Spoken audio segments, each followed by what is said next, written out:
Welcome to Flat Earth Debate, Uncut and After Show. I'm your host Nathan Oakley, and if you are new to this channel, or you've not done so already, then be sure to subscribe. Hit the bell notification icon and join button if you'd like to become a Nathan Oakley 1980 channel member and keep up to date with the Flat Earth Debate. If you would like to support the channel, there is a super chat that runs alongside each of these shows while they premiere, and there's also a Coffee, Patreon, Crypto and Thanks button in the info box below the video. Speaking of Patrons, I'm going to do a quick shout out to all of you who do support me on Patreon. So a massive shout out of thanks and appreciation to Chris Wouters, excuse me, Amish Earther, Naughty Thumbnails, Mitch Kennedy, Rod, The Names Burley, Todd Wassel, Jason Hornsby, Christoph Fournier, Flat Earth Travolta, JMels24, Unimento, M-Iron26, Eric Troche, Endless, Flat Earth Sage, Golden McKeon, Retro Bill, Level Plain Poem, Can a Bear, Michael Kahn, John Kays, Patrick Gunnels, Banter, Mel B. Styles, Hairy Blade, Mobile Max 777, Rob W, Reese Pound, Del West Watson, Unbelievable Productions, Blue Ridge Ranger, Abraham Mohammed, Skeptic 936, Life is Short, Texas Mike, Tina Baker, David Wayne Foster, and Dank. So another massive thank you to all of you for supporting me on Patreon. And now I will hand over to whoever is in Discord and Google so you can enjoy their dulcet tones while I set up for today's live show. Ambiance. A mood. I mean, it's just the way it's just the word that's given to it. Whether it's how people know I it. hear you, Righteous. You do it to break chops. Is Stevie there? Where's Stevie? How'd you like that rigged Super Bowl, Stevie? He's not in yet. Who won, Neil? I saw the Kansas halftime City. show. I watched Kansas KC, City. the kid Patty Mahomes has now got 3 Super Bowls in his first 6 years of Were they playing down? professional football. They were down 10-3 at the halftime, right? Yeah, they were down, but there's a couple of decisions I wouldn't have made on the other side. I'll tell you about in a minute if Nathan will bear. What'd you think here's what about happened. They went into overtime. Listen something- to this. I'll talk to you about it another time. Yeah. Eli, are you there? Eli? You about?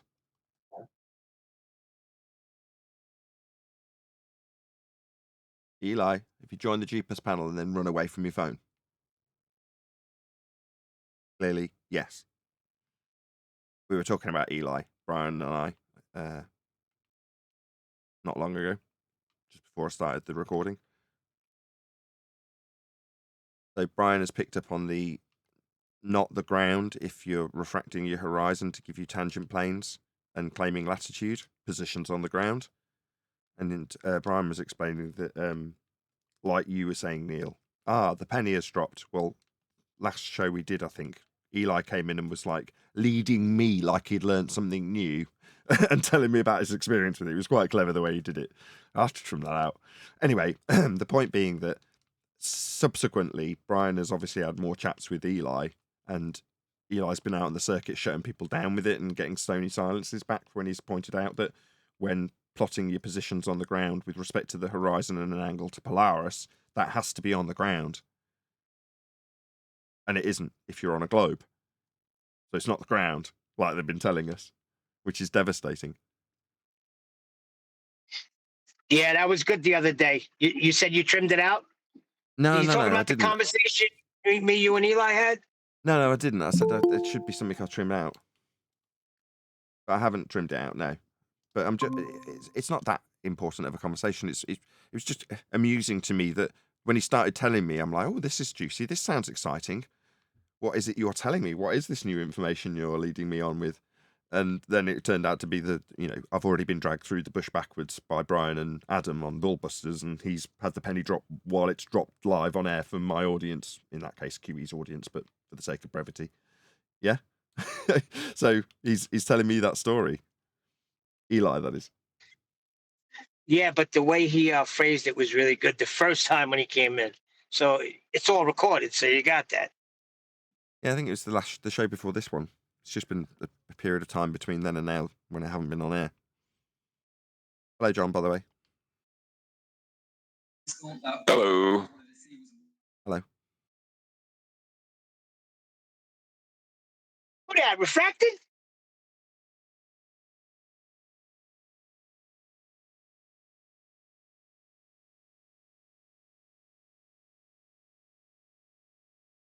Hey, John, I don't think they were getting it when you were backing me up in chat the other day with the scientific method. I don't think they're getting it pertaining to Mandela. Your sarcasm, that is. Oh, I wasn't being sarcastic. Yesterday, P caused water to boil, Neil. It's a Mandela effect, this whole heat causing it to boil. That's Mandela. Oh, so was it something else by your memory, by your recollection? It was something different. Oh, no, it was different, Nathan. That's Mandela. No, Yeah, Nathan, you're behind. I got to agree with them with that. You're behind. You don't have enough information. You're talking out of ignorance, and you haven't looked into it enough. Okay, nonsense aside, right? The notion of Mandela is to assert that your memory of something is different to the actual reality that we experience. Therefore, a change in the physical reality has occurred, but just not to your memory, because your memory says differently, right? Ergo, you've got your memory being the arbiter of reality, memory being absolutely without flaw, obviously. Yeah, well, that's the whole thing. But the sad thing is, it caused a division. And I was going to ask you to mediate, just be on a conversation, 3 or 4 people. But that's long gone and done. It ain't going to happen. Maybe down the road sometime, but not going to happen. Just got to leave them alone. And I told Paula that too. Just got to leave them alone. Let them have their little Mandela. Let them Mandela chase what? that. Mandela what? Effect. We deal quite frequently with cause and effect, don't we, Neil? We have a method for figuring out the causes of effects, don't we? Yes, it's called the scientific method, and Flatsoid actually said they have solid proof, but nobody's going to come in there. Everybody just keeps saying, listen to Flatsoid show the other day. They really think they got proofsies. Yeah, I've seen him.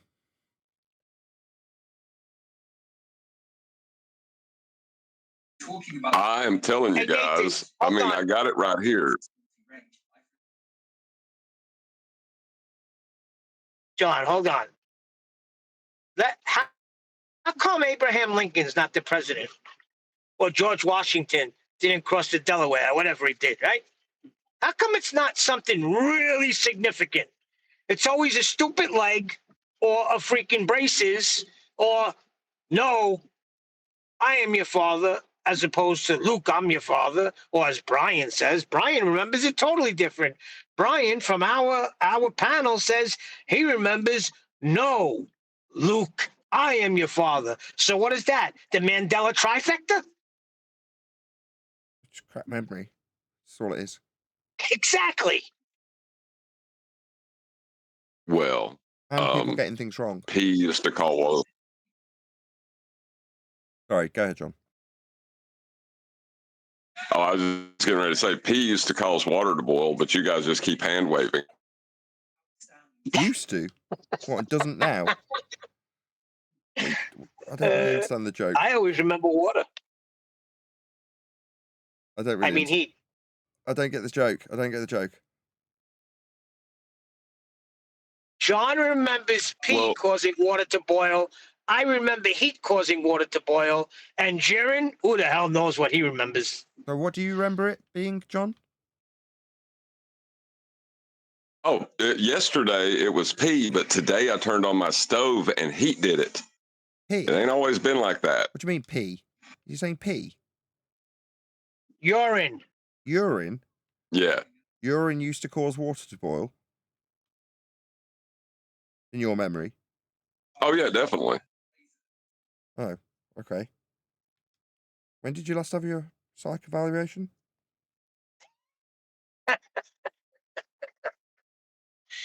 Oh, it's company policy.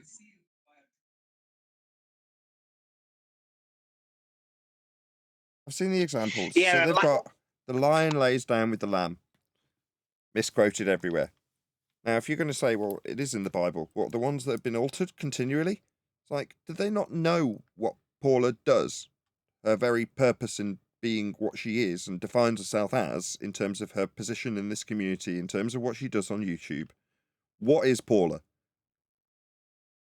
She's a Bible literalist. She knows the Bible back, forth, upside down, inside out. No, that wasn't what I was fishing for, actually. There's etymological studies. Oh, right. Yes, sorry. Right, what does that mean? What's she actually doing? She's going back language. No. Just let me lead you, Neil, thanks. She's looking at where things have been altered, where the definitions of things may have changed in language versus the original words, how they were written, and what they were defined as at the time they were written. That's an etymological study. So when you say, it's changed, yeah, it has, yeah. Here's where it changed. How do I know that? Paula showed me in the Bible where they changed it. Here's the person who changed it. So what's your point? It changed. Yeah, it did, yeah. Different versions have got different versions of this change as well, haven't they? And we can show with an etymological study where and how and who changed it. Can't we? Yes, but they're saying that it's happening supernaturally. In other words, your Bible would have said something, but today, supernaturally, the one you had on your shelf that used to say lampstand instead of candlestick, now will say candlestick. The funny thing is with that, Nathan, why would they write lampstand way back then when there was no electricity? Wouldn't candlestick be more appropriate? Look, Leo, one day the iron will lay down with the lamp. Well, since that, go ahead. I'm just saying, yesterday Pete caused water to boil. Today it doesn't. And no one cares. No, nobody cares. And Flatsoid's sitting on his show challenging us to come there. But you know the routine. Look, this is what I said. This is what bothers me most of all, besides the fact that you trashed Paula's reputation and just dragged her through the mud when a week ago you had a show with her. The other thing is, Hold on. Hold on. No. You can't. Some group talks badly of us. That's all of them, always. Does it, in the mind's eye of you, reflect badly on me? Nah.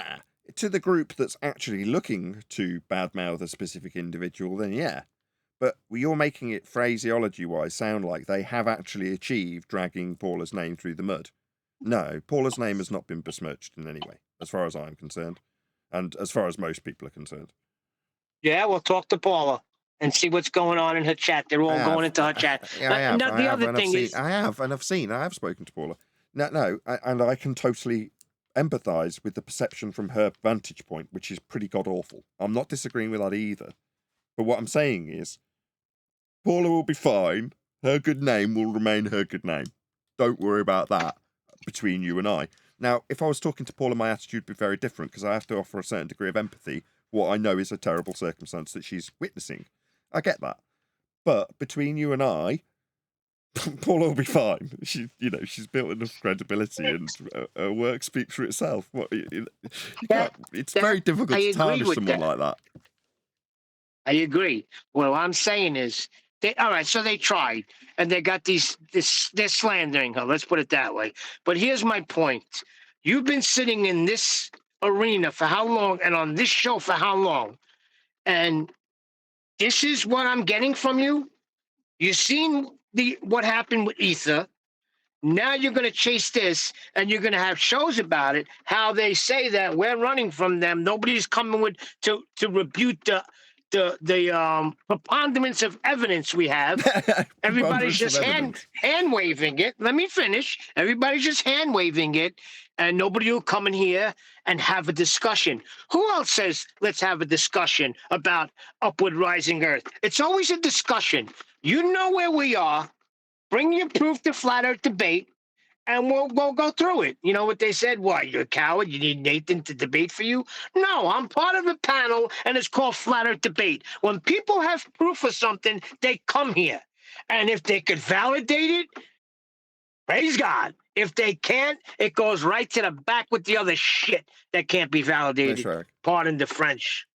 Well, it just, well, I said it already, it boils down to a methodology that we can employ if this is claimed to be a phenomenon, which it is. It's claimed to be the Mandela effect. And you might say, oh, it's just its namesake. Doesn't matter. You're saying there's an effect occurring. Okay. Let's see that effect occur in nature, and then we'll study it. Oh, no, you have to take my... No, don't. Just where my part in this discussion ends real quick, I assure you. Yeah, and then you get that you ain't looked into it enough. We heard all Paula's stuff, No. and there's more evidence. Stop. So let's already dealt with that. Let's just try that, Neil. You play devil's advocate. Tell me I've not looked into enough. Just repeat what you've just said, Neil. You have not looked into it enough, Nathan. Oh, right, my bad. What was the observed natural phenomena? Things used to be one way, and now they're another way. Show me that. The King James Bible used to say lampstands, and now it says candlesticks. So if I involved myself into a historical etymological study, that would be the process of figuring out whether or not that's true. That's beyond the remit of science. That's not science. That's not a natural phenomena. Do you want to give me an actual occurrence in nature that I can study? Because that isn't one. That's your claimed historical discrepancy. Here's what they're doing now. Here's what they're doing now to get around that. They're saying something supernatural is going on here. You see, Nathan? That's okay. So now... sorry, that's okay. So is information supernatural? It's a causal influencer in quantum mechanics. That's fine. You're saying you've got a supernatural effect? I see. Yeah, we're still going to need to have an observed natural phenomena. We're still going to need to see something occurring beyond their descriptions in their memory, which is what they actually have, Neil. Water boiling, Nathan. Water boiling. What about it? It used to be caused by pee, but now it's not. By P, do you mean if P? Like an affirming the consequent? Or is that what you mean? Well, it just really fits in well with like the fallacious logic being used and how absurd this whole notion is.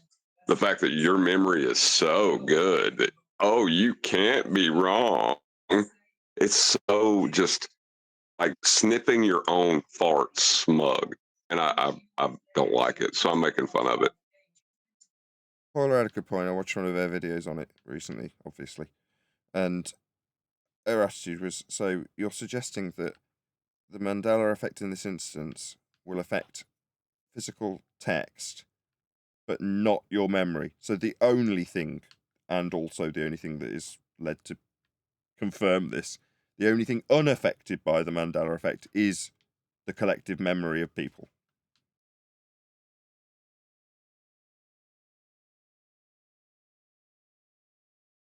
The timeline's changed, or our parallel universe has altered and shifted, but my memory remains.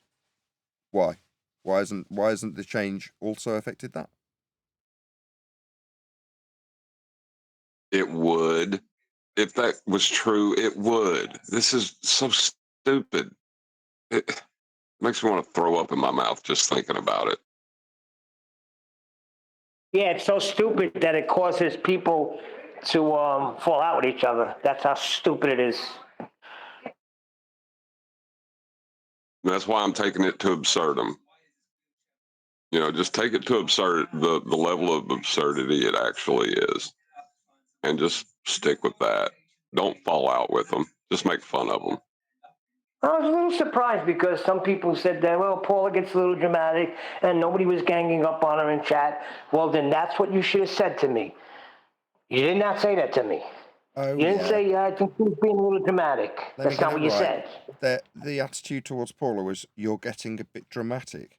So this unfalsifiable garbage flies in the face of her etymological studies where she shows things have changed. That is quite literally.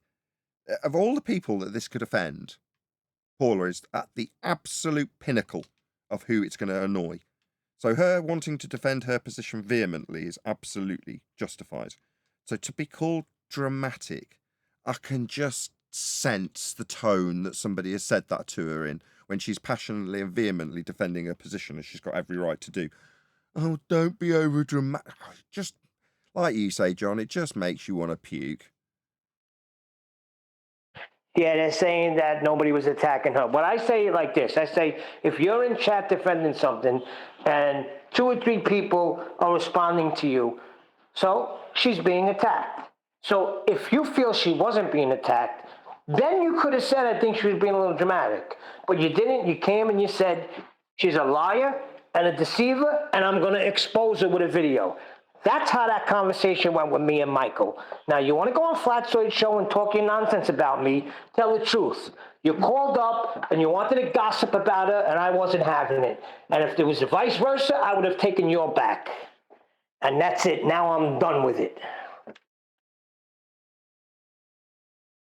Yeah, the subjects caused a lot of division. It was like that when I got here with Mandela, and at the time it was clone centres, which you probably have no familiarity with because it's such a long time ago, Neil. No, I remember the clone centers. I remember all of that. Nathan, I fell victim to all of that. That's why it gets me so angry. When I started watching this show on QE, I didn't fall for that nonsense no more. So it's driving me nuts because you're sitting right here. You're a Patreon. You know what Flat Earth Debate is all about. And you're chasing this. And you're bringing Brian Stavely. And now you got Flatsoid. He's outright saying that it is. And nobody can debunk it. Everybody keeps talking on their shows, but nobody can debunk it. Why would you have to debunk something so ridiculous? And that's what they'll say. All you're saying is you sound like ballers. You're saying it's ridiculous, but nobody's debunking it. What do I have to debunk? That's what I want to know. Well, you have to prove it first before I can debunk it. And how are you going to prove it if all the proof flies in the face of your claim?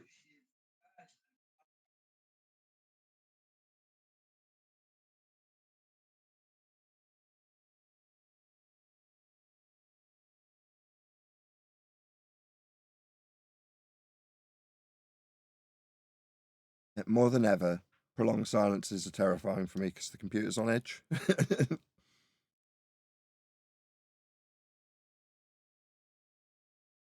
I thought it was just like my speaker or my mic was messing up and nobody understood what I said. I was resizing a video, I'll be honest, John. I wasn't really listening, I'll be honest. Yeah, why would you have to debunk something that's not proven as a position? And why would a flat earther ever try to put you in that position and call you a baller for saying that's ridiculous?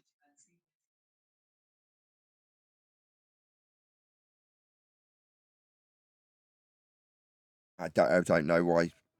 Why would you? Because it's much easier. Put the onus on your opponent. And a proof reversal fallacy. Yeah. Well, it's kind of goes back to my thing about when we see these people who seem like they're being dishonest. That's just how people are. They're not lying. They're just wrong and they don't see it. And so they defend themselves the only way they know how, with fallacious logic.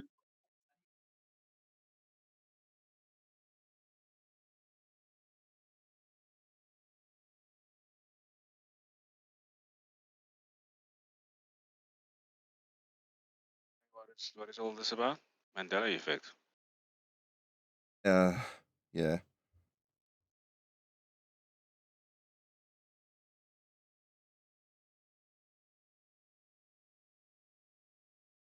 Why have you been suckered into?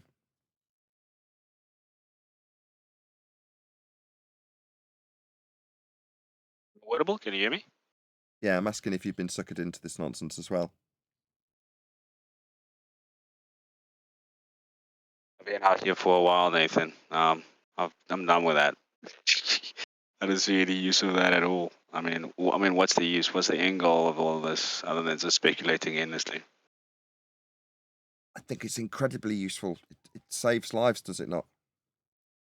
Oh, no, I'm thinking about celestial navigation. My bad. I don't know. I don't think it has any use.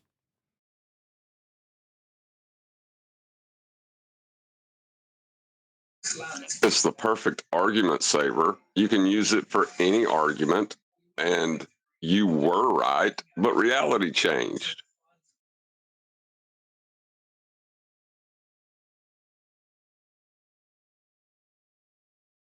Seems like multiversal madness to me.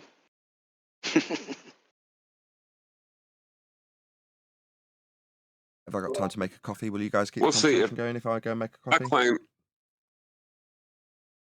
Yes, we'll keep chatting. Jolly good. I'll make a coffee then. Yeah. Well, if I claim that Earth's a sphere and you prove it to be flat, well, then I could just say that's a Mandela effect, and it used to be a sphere yesterday. But God knows it was yesterday, right? Proof, Mandela effect.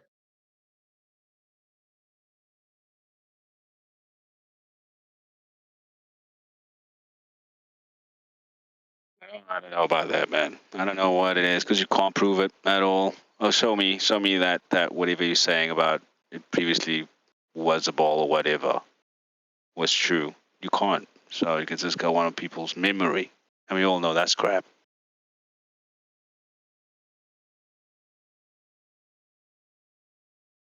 Well, everybody remembers since the it 1st of used to be a January. ball.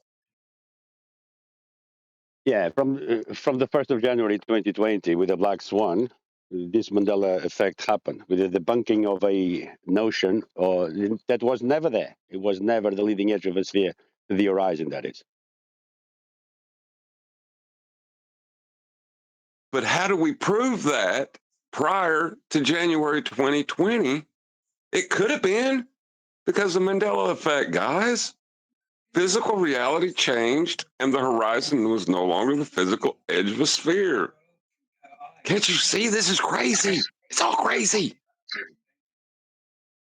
That's perfectly consistent with subjective idealistic monism.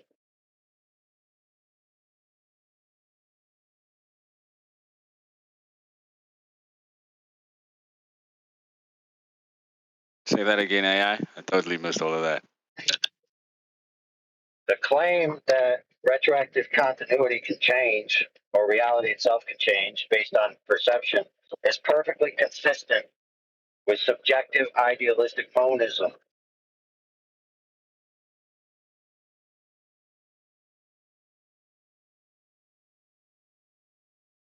No, I need a dictionary for that, bro. I don't. I don't know. I was just about to But compliment I get what you're Eyes. saying. His words are like silk. Retroactive continuity. My God, that is beautiful. Yeah, making me feel like an idiot. But yeah.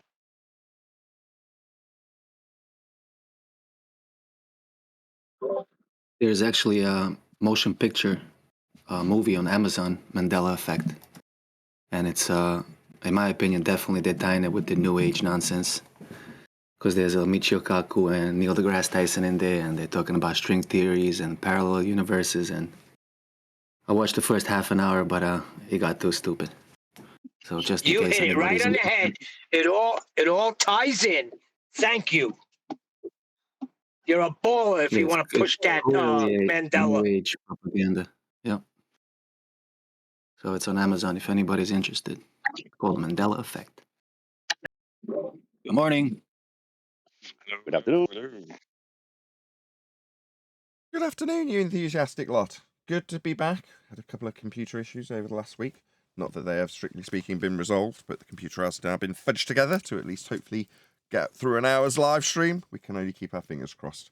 But if there is a temporary intermission, or an unplanned intermission, let's just say, there won't be another one. I'll just figure out a different alternative for getting a computer that will give me a live stream, because it's reached that point now, many months into this being a pretty unreliable computer. Anyway, I'm going to do a few housekeeping questions, regardless of anybody's objection. Any evidence of a physical geometric sphere edge that's a horizon formerly known as Earth curve?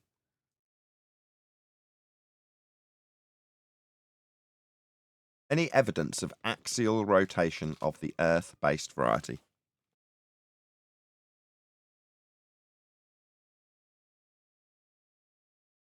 Any scientific evidence of gravity?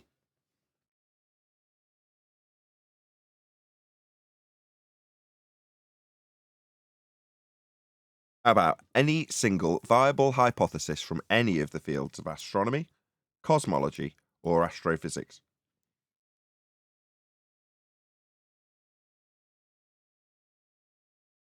I was gonna ask that from Danny Faulkner, who was just with us, and he just left. Yeah, it's unbelievable. The man who claims to have all the answers to these questions just left. You've Or spoken maybe to- he knows it's pseudoscience. Have we ever spoken to Danny Faulkner on this show? No, but he did come close to speaking. He was in the voice chat a few times, and I think Neil scared him off because he jumped on his throat before he even said hello. So Danny Faulkner's an astrophysicist, is he not? He's Yep. Answers in Genesis guy, right? Yep. So is he He's the guy that Nathan Thompson asked for the pressure without container, and he gave him a blank look. okay? So is he an astronomer? Is that what his actual title is, or is it? I don't know if he was mistitled by Nathan Thompson when he called him an astrophysicist. Is he an astrophysicist? I wouldn't know, man. I think he's an astronomer. He could be an astrophysicist. I don't know. So he would be posed the question: any single viable hypothesis from any of the fields of astronomy, cosmology, or astrophysics? That would be to say, observe the scientific method for your science. I don't know if that necessarily applies to the... He dropped out. Go on. AI. He dropped out before you said hypothesis, just to make sure he was safe.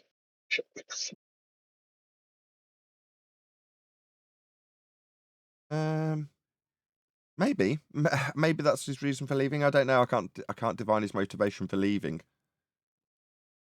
If push came to shove, I'm sure he'd have some excuse. But yeah, I mean, what Nathan Thompson actually put to him wasn't scientific in nature, though, was it? So what Nathan Thompson put to got his bloody name now. But natural law to him. Yeah, what's his name though? I was going to say St. Genis, and it's not St. Genis. I've already forgotten his name. Danny Danny Faulkner? Faulkner. Danny Faulkner. I don't know why I had a brain fight there. Yeah, Danny Faulkner. If we were going to focus on what Nathan Thompson put to Danny Faulkner, it would be a law of nature. Exactly, Neil. Second law of thermodynamics. Hello, Brian. Nathan, is he the guy that said that? Oh no, I'm thinking of the other guy that says a comet is an independent variable. That's a different meatball, right? I don't know which meatball that is, as you put it. One of the meatballs, I guess.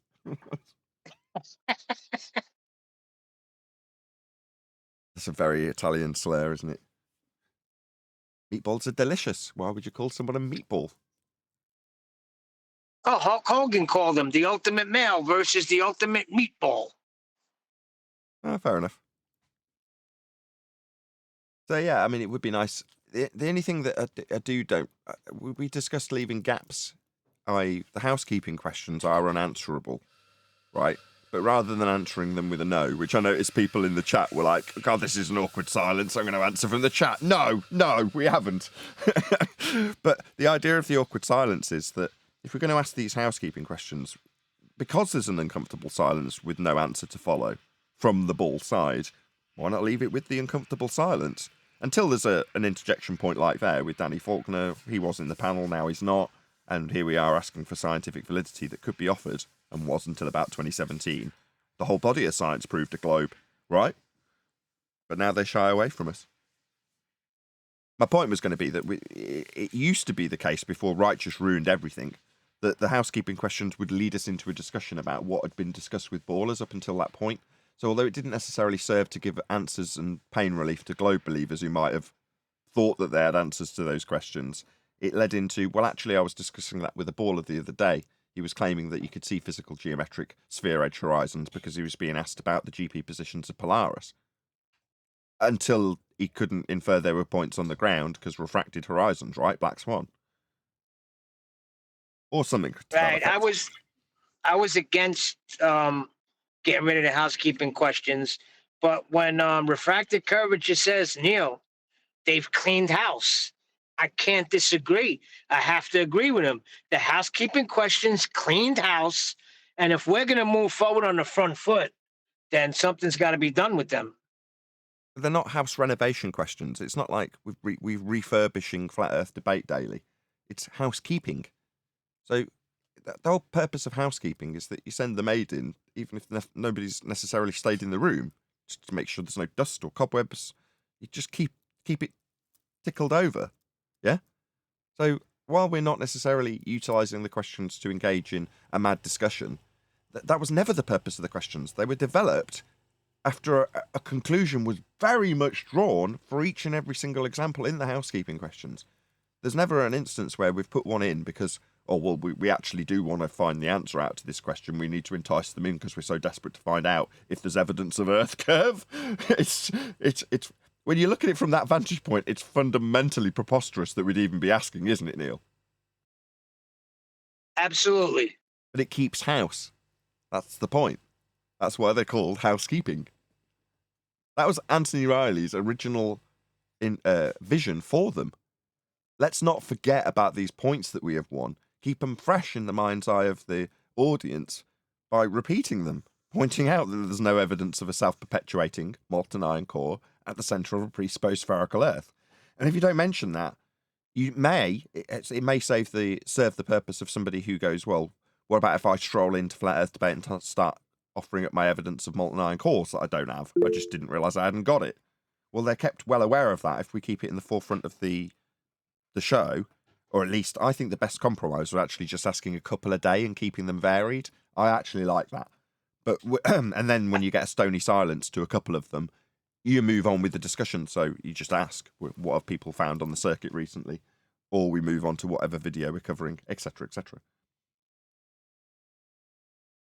Well, watching the Super Bowl yesterday, the propaganda about space is just so heavy. They even had Beyonce in a rocket in outer space.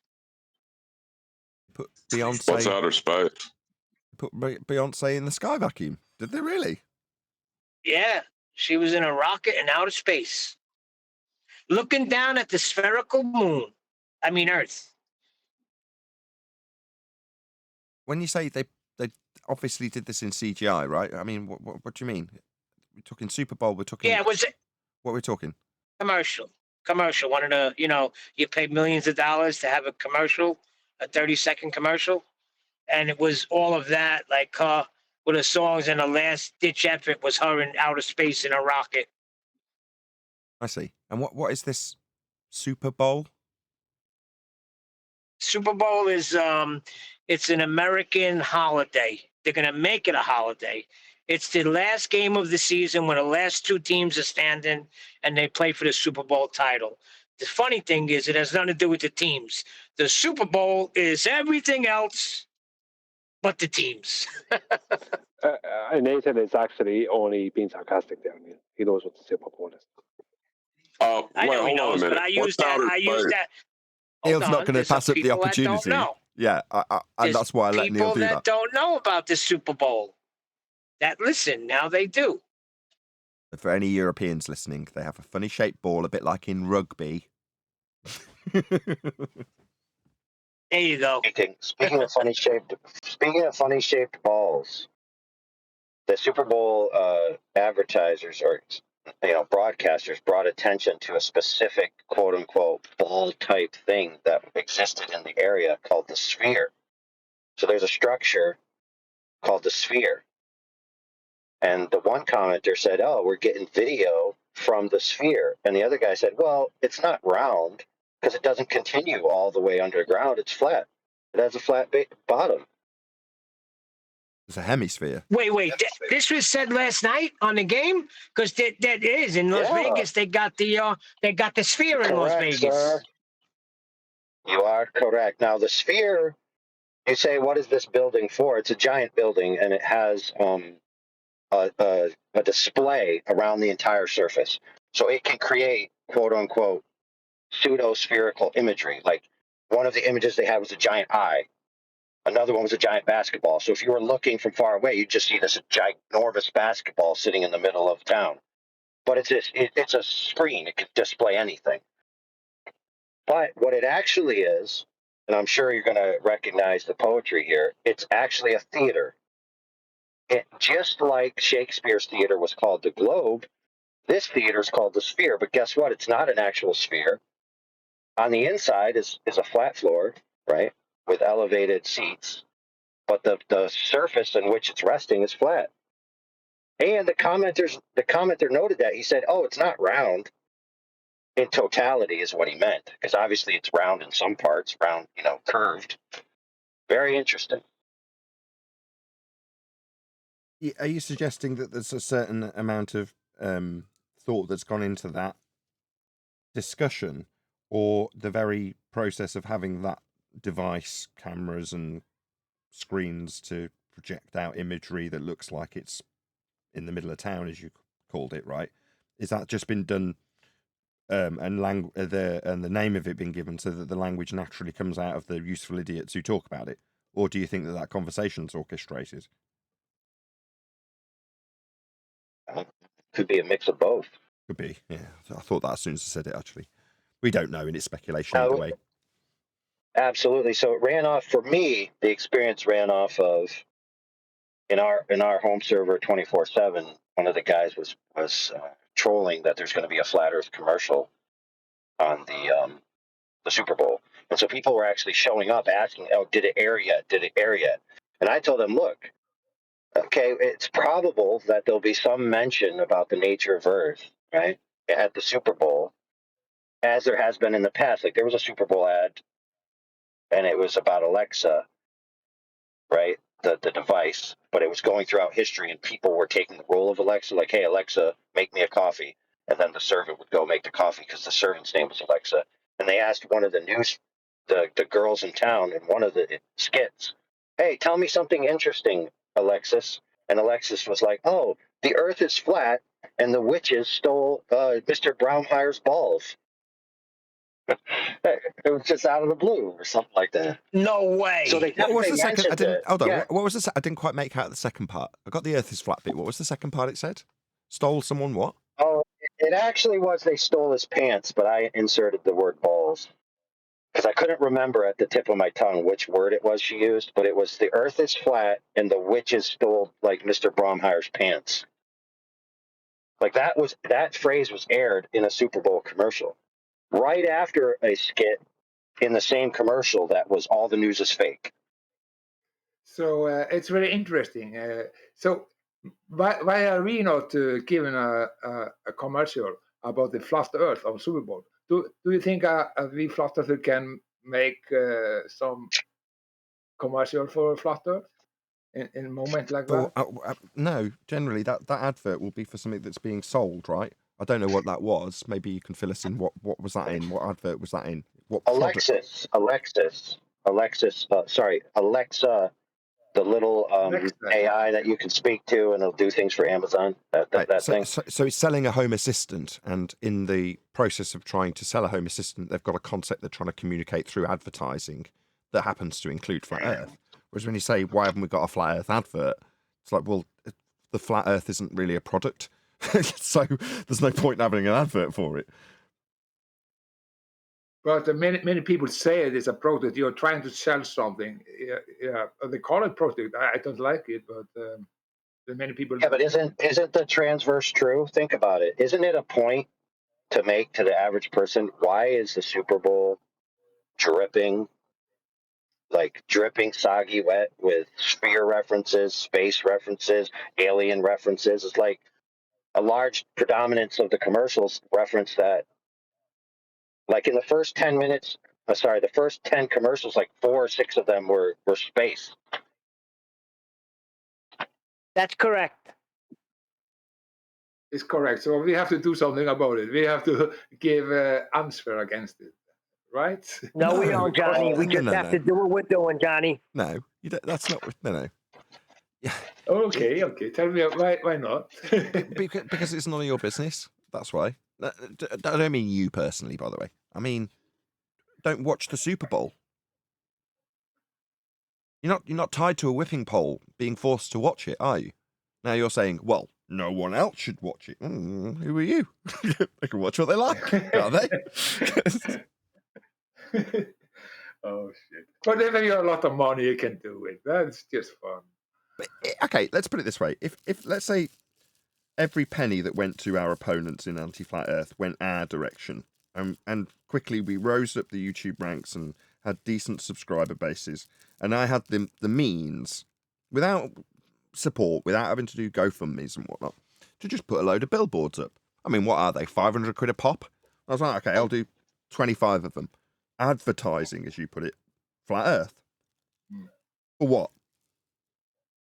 Now, if it was a political issue that you're trying to sway the masses on because you have a political agenda that you're trying to put forward, people sometimes use billboards for that purpose. But I don't have a political agenda with flat Earth, do I?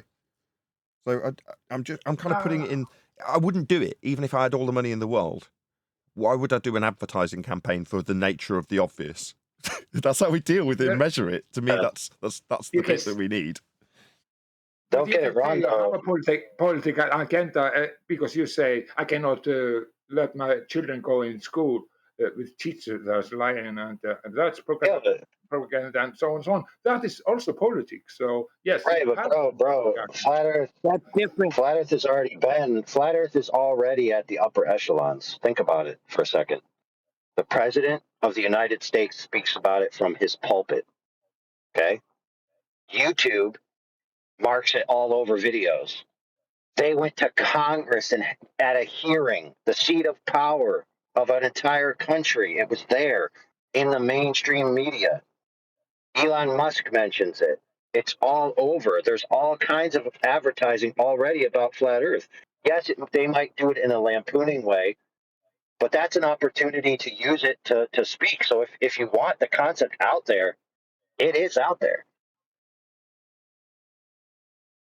That's correct. And don't forget what happens when you try to push it, like they did with Beyond the Curve in Netflix. Yeah, they're going to push the controlled opposition narrative that they want in the media. But in terms of, I think Johnny said something about it being taught in schools. You're not obliged to put your kids in those schools, though, are you, Johnny? Yeah, that's part of politics. That's part of what we want to do, what we want, what we will get if we are putting our children to the school, and then you have something you don't like. That's politics, right? So that is absolutely politics. So you cannot say you have no political view of it also. Oh, yeah, I agree. I mean, there are people in our community that have approached it from that political standpoint. Anthony Riley has approached government at an educational level or educational ministers to broach that problem, because from that perspective, it does relate to the people. It is political, and there's a partisan political viewpoint that's put out to our children via the schools. Exactly. Sure. But you still have a choice, don't you? I mean, my original point was you don't have to put your kids in those schools. So you're not obliged to. I haven't. Yeah, but this make a lot of problem for you. Correct. My wife decided to homeschool. Hold on, Neil. Go ahead, Johnny. It makes a lot of problem for you and maybe for your kids and so on and so on. And you don't want to take them away from the social life there and so on and so on. It's quite complicated, right? I didn't think that would be the way this conversation went, but that is not the case. We're very poor because we have to occasionally pay for all of the lessons that we go out to that are hosted by individuals that need to cover their costs, and that obviously costs money where it wouldn't if they were in a school. So there are certain aspects of financial detriment to us for not doing it, but by the same token, they're not unsocialized either. They're going out to plenty of groups to be socialized in my opinion, a much better way. So I don't want to challenge you on home education pros and cons, because that is definitely not this show.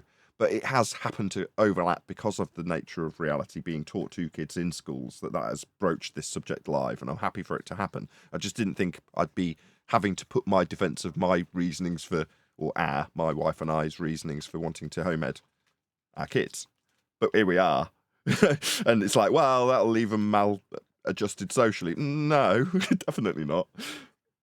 If anything, quite the contrary from what I've seen from interactions now. My eldest, who sat next to me, rustling her crisps, her interactions with other school-based kids, she's far more socialized. Anyway, that's a different point. Yeah, okay. We don't have to go so into that much. But anyways, it's complicated, at least. Yeah, I'll give you that. Somehow. It's not the easy, Big Daddy's provided a nice route for you to palm your kids off all day, and they get a really good upbringing in the school's clutches while they're there. It would be nice if that was just the case. But there's no such thing as but free Nathan, lunch. when that whole thing happened with the lockdowns, people were losing their mind because they couldn't pawn their kids off in school. They were literally losing their mind. Oh, that was great. Because during that period, we, for the most part, we got to carry on as normal. I'm sorry if you're watching this live. Our usual programming will continue shortly, I promise. But I suddenly had the best ever justification, because I would go to certain groups and they'd be like, is she not in school? This is talking about my oldest. If I was in a younger group with my youngest daughter, like a creche or something. And I'd be like, oh, well, you know, with the COVID lockdowns, we started to home educate our kids and we just carried on. And no one bats an eyelid. Oh, yeah, that makes total sense. Now, the fact that we weren't doing anything different when COVID hit is neither here nor there. In the mind's eye of the general public, being someone who homeschools is now far more socially acceptable than it was before COVID. It's the only plus, in fact, because, like I say, I previous to that, I'd have to get the side eye from someone. Oh, you don't put them in school. Side eye, weird glance, you're a weirdo. Now, oh yeah, of course, I know loads of people. I couldn't cope when I tried to, is normally the way the conversation now goes. Because I had to home ed them for a while, and it was a real struggle.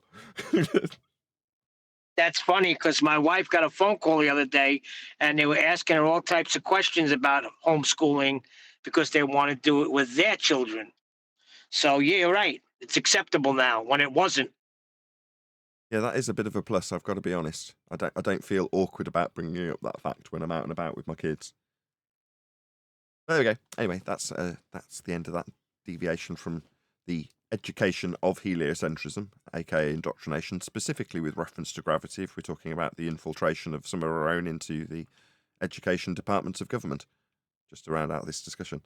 So it's not something that we're unaware of, while I seem to lack empathy and just say, well, just home ed. And I fully appreciate that that is simply not possible for the vast majority of people. And in order for me to do it, I am extremely poor. So, you know, I understand the negatives and all the rest of it. And it's not to say that I've turned a blind eye to those aspects. There are certainly people who have made it their endeavours to try and make or right wrongs within the governmental process. We're not just doing this from a YouTube point of view, is the point I'm driving at here. Yeah. There's lots that goes on behind the scenes for anybody who might be new here that you'll never even get to hear about in terms of what people are doing with regards to this subject. Because we do literally live in a world of deception, and that has pissed people off. You know, people don't like that. People don't like being lied to. And at the point that while we as a group have to be sort of semi-suppressed, it doesn't change the outrage amongst the group, does it? Nobody feels any different. You know, in fact, it gets amplified as you get suppressed. You know, you get more annoyed, more irate. Yeah? Maybe that's the intention, but I'm just saying that those people may be small in numbers, but they're still annoyed with the fact that they've been deceived. Half the time when people come to the subject fresh, like was shown in the AMA, they immediately have massive concerns about the people that they previously lent on. So there was one that I released in a short clip over the weekend where the guy's asking me about whether or not nuclear war would be real because the sky's not a vacuum. And what that basically is his concerns about all the deception that he'd have to have accepted up until now, that he's lent on as proof, that would turn out to be blatant lies. And then you've got to ask yourself, well, do I need to deal with those lies? Do I know how to approach those? Or what happens now? Well, nothing. The cogs keep turning. And in fact, if you speak out about it, you will be condemned. That's the reality of the situation, isn't it? But no one wants to, people want to lash out and get angry when they realise they've been lied to, and instead they get suppressed and shut down and worse treatment comes their way. That's the reality of the world that we find in this subject matter of flat Earth, isn't it? The best thing that's come from Mark Sargent is, can you put me in a vacuum chamber in a suite of so-called spacesuit or whatsoever you want to call it, and they are never able to show that. The only picture that we know of, and he was there in 3 seconds only. He was almost dying and cooking. So they have never been able to show somebody can be in a so-called vacuum at all in this suit, in this dress they are having. They have no possibility to do that so far, I know. And that is forgotten now. People cannot. There is no space suit that you can use in a vacuum. Oh man, brother, have you ever seen some of the spacesuits zippers for your crotch? So you zip yourself in with a zipper around your genitals, right? And snaps. So a zipper and snaps, right, is supposed to protect your sensitive region from the vacuum of space. When that guy that went in, like you said, his tongue started boiling, he said, "Get me the heck out of here." It's like, so you imagine your private area being exposed to the vacuum of space, and the only thing that's preventing it from getting assailed is snaps. I mean, get real. I've never been able to show that nobody can be in a vacuum at all. So that's quite funny how people get to just believe it. And there is absolutely no proof for it. There is, in contrary, there is proof for people who start dying after 3 seconds. Quick shout out to. I like the way we're taking the front foot on this. Shout out to Riff Raff. Says one of the Globebusters has an FE Fortnite map. Okay, thank you for the super chat, Riff Raff. Don't really know what that means, but thank you. I was saying, I like how we're going on the front foot here. How Earth is measured flat. What was that you said about space, Nathan? Requires a flat plane. It was John, not me. He's not here at the moment. If that's what you mean. No, I mean, yeah.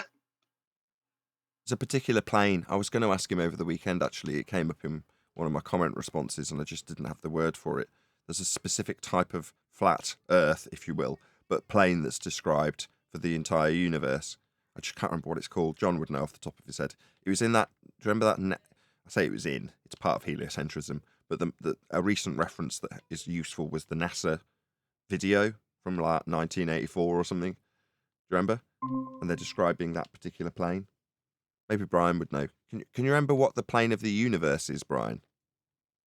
The equatorial plane. Nah, it's not the equatorial plane. It's got a much more complicated word. Every time I try and dedicate it to memory and then fail. Sorry, the celestial plane. Celestial, sorry. No, it's not that either. John would remember. It was. I can't remember. I'm not even going to try. Are you talking about Einstein? No, I'm talking. Special relativity. It could be in Einsteinian mechanics. The description may be there. Don't keep guessing. We'll wait till John, because he was the one who specifically mentioned it, and it's got quite a beautiful sounding phrase for the word that I can't remember. So, without it being torture for the audience, we'll give up for now until he gets here. And if he does make a reappearance, I'll ask him what's the plane of space. Okay. I just can't remember what it's called. But they need a flat plane. Everything has its origins in a flat plane, including heliocentric mechanics for vast distances out in outer space. That too needs a flat plane. Everything does. You were saying, Neil, you're like, 100 people watching. Please share the show. It's good to have 100 people watching. 101 people watching. If you've just got here, very warm welcome to you all. Please share the show. Smash that share button. We're going to cover a video in a minute. Yeah, my son's losing his mind when I tell him about Earth being measured flat. He keeps talking about the 2 points in the sky and how could a star be in front of a mountain? And no matter what I tell him, he just hand waves it and walks away. So he's in a lot of pain, my son. Yeah, Johnny. Okay. Yeah, I will ask Nathan a question, because just like you was saying, universe is uno. It's like a one. It's just one thing. Universe. One as a surround us. That is also. What do you say? If I say the Earth is a basement, and everything is revolving above it, the star, the sun, the moon. is it the right way to say it? We are the center of the so-called universe, and we are the basement of it.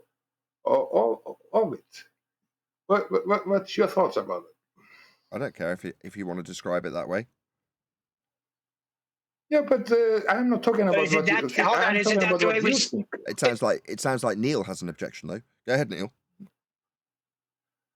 No, I'm just saying, isn't that how we experience it? Like we're on ground and everything is above us.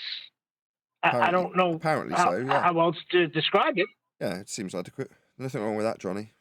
Why'd you ask? Because people are talking about, they say universe, but then at the same time they are thinking about multi-universe and so on and so on and so on, right? There is a lot of theories about that in the around the heliocentric world and so on and so on. But the normal way to say is talking about one universe and the universe, Okay. Therefore, you're taking us if to you point out you're the taking us to universe is just multiverses. I one. just want to clear up where you're taking us before you carry on. You're taking us to multiverses and how their single, mono, if you will, universe isn't conducive with parallel universes. Is that where you're going with this? Yeah, I'm going with this. Absolutely, there is just one verse that we have around us. So that's the universe. But in the same time, they are talking about multiverses around. So if you really go into all of these theories and all of this scholar that is talking, absolutely nonsense without any real. Yeah. Well, we were actually talking about it from that perspective in the pre-show. Were you around when we were talking about the link between the Mandela Effect movie, which literally has heliocentric notions being put in from, notions of string theory, parallel universes, things like that, because that is a hot topic in flat Earth currently for whatever reason. Yeah, but if it is, maybe we have to say something about it, and that's my way to say it. There is just one universe, and we are the center of the universe. I can understand it. I don't mind the term. The only bit I'd take objection with is you've given it as a very conclusive statement, which I don't like. If you just add the word known in there, if you say we are the center of our known universe, no, I've got no objection to that statement. If you say we are the center of the universe, yeah, I don't know. That's just maybe. I mean, I can't disprove or prove that. But in terms of what we map out and what we use with the sun and what we experience of charted, etc., I would consider the North Pole centric system to be what we consider when charting out the world we know to be the center. But that's it. Exactly. That's all. Exactly. A word has meanings. And also, if you say, we are living on a topographical plane and it's flat, so far we know. We don't have to say it's forever or whatsoever. No, just so far we know. It's obvious and it's measured flat. So far we know. And what has matter. And that is very, very important to say. So far we know. Nothing more. Do you understand what I'm trying to say there? I'm not saying I know everything what is around, what can be behind, what is under, what is. I'm just talking about the measurement of the area that we know of. You're echoing the sentiments that I've been trying to push for the last month or two, right? Just say it's flat. Just focus on what you know. Let's not speculate about, in this instance, it's the world, the universe beyond what we perceive. And that's why I object when I say known universe as opposed to just universe, because then it's a statement of something that you can demonstrate. Well, why would you assert that we're at the center of the known universe? Well, because I can demonstrate that we are. Here's how we map and chart the world. See how there's a center point? Yeah, that's what we use. It's critical to our mapping. So that's how we would describe the world based on our current experience and how we travel around on it. So that's a perfectly reasonable statement that's easy to justify and prove a flat Earth when doing so. So yeah, I totally get where you're going. You're on the same vibe as we are. We want people to stop speculating about potential globe debunkings when there's no need. It's an unproven claim. Why am I even entertaining this unproven claim? Meanwhile, Earth's measured flat. Yeah. But yes, because if you're going after the globe narrative, then it's a never-ending story, and they will find out something new or new or new, and it's just like a dog that is following his own, and I think that's in many ways why we were tolerated initially. So it's useful for a refinement of the globe narrative if you know where there's cracks in the narrative, and the way you're going to find those cracks is have an opposition to find them for you, so you can piece together explanations and get arounds for any perceived flaws in the narrative. Yeah, and therefore we have to use a right word and right terms, and also we have to take the word believe out of vocabulary. We should never use the word believe in any debate or whatsoever, something that we are arguing. Yeah, it's you can talk about your belief or about thoughts in other rooms, but not if you're talking and in the high debate or something about these issues. Then you shall never use the word belief. But the Globers are using the word belief, and everybody that is in a talk show or so on, so don't know really what it's about. They are always talking about the belief, and we have to let people understand the difference, the way you talk. If you talk right, you should never talk about belief. It should be about knowledge, measurement, facts. And if you have an experiment that you can show, then you also have to clarify what this experiment is going for. You have to go through the method. And therefore, then you can talk about measurement, experiment. Experiment is very, it's like a QA I talked about before. It's very, narrow. Important let people understand that, because people are using it left to right in all talking points that has nothing to do with it. Yeah, and for us also too. people are. But just let me just put the double edge to that sword. It doesn't have any relevance for us either. It's a category error if we start claiming scientific validity to our position. What's flat Earth? It's a concrete noun. It's not. Nothing's happening. There's no cause and effect reasoning to be applied. And in terms of educating the audience, in terms of why we go hard and heavy on the understanding of science, it's because of what Johnny's just said. We are up against people who believe they've got scientific validity for their beliefs. So knowing what science is and isn't is an undoing of their positive assertions that come with the science words attached to them. Yeah, Johnny, sorry. And every time they use all the beliefs, then we have to point it out. So then it will come through time, maybe quickly. Because if everybody do that, then it will come through. The people will start understanding what it's about and use the right word. And also about the science. Science is not a thing. And that is we are done through the year. I don't think we have been successful about that, but I will say science is not a thing. Science is a method and a way to do things. That is it is. It's not a person. It's not an institution. It's not anything like that. It's just way to do things the right way to get cause and effect relationship. I like the way Nathan says it. It's the elucidation. How does it go, Nathan?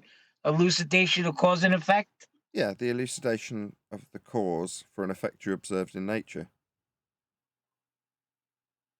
Yeah, of course we are talking about. Yeah, I dropped that on somebody. They said, what?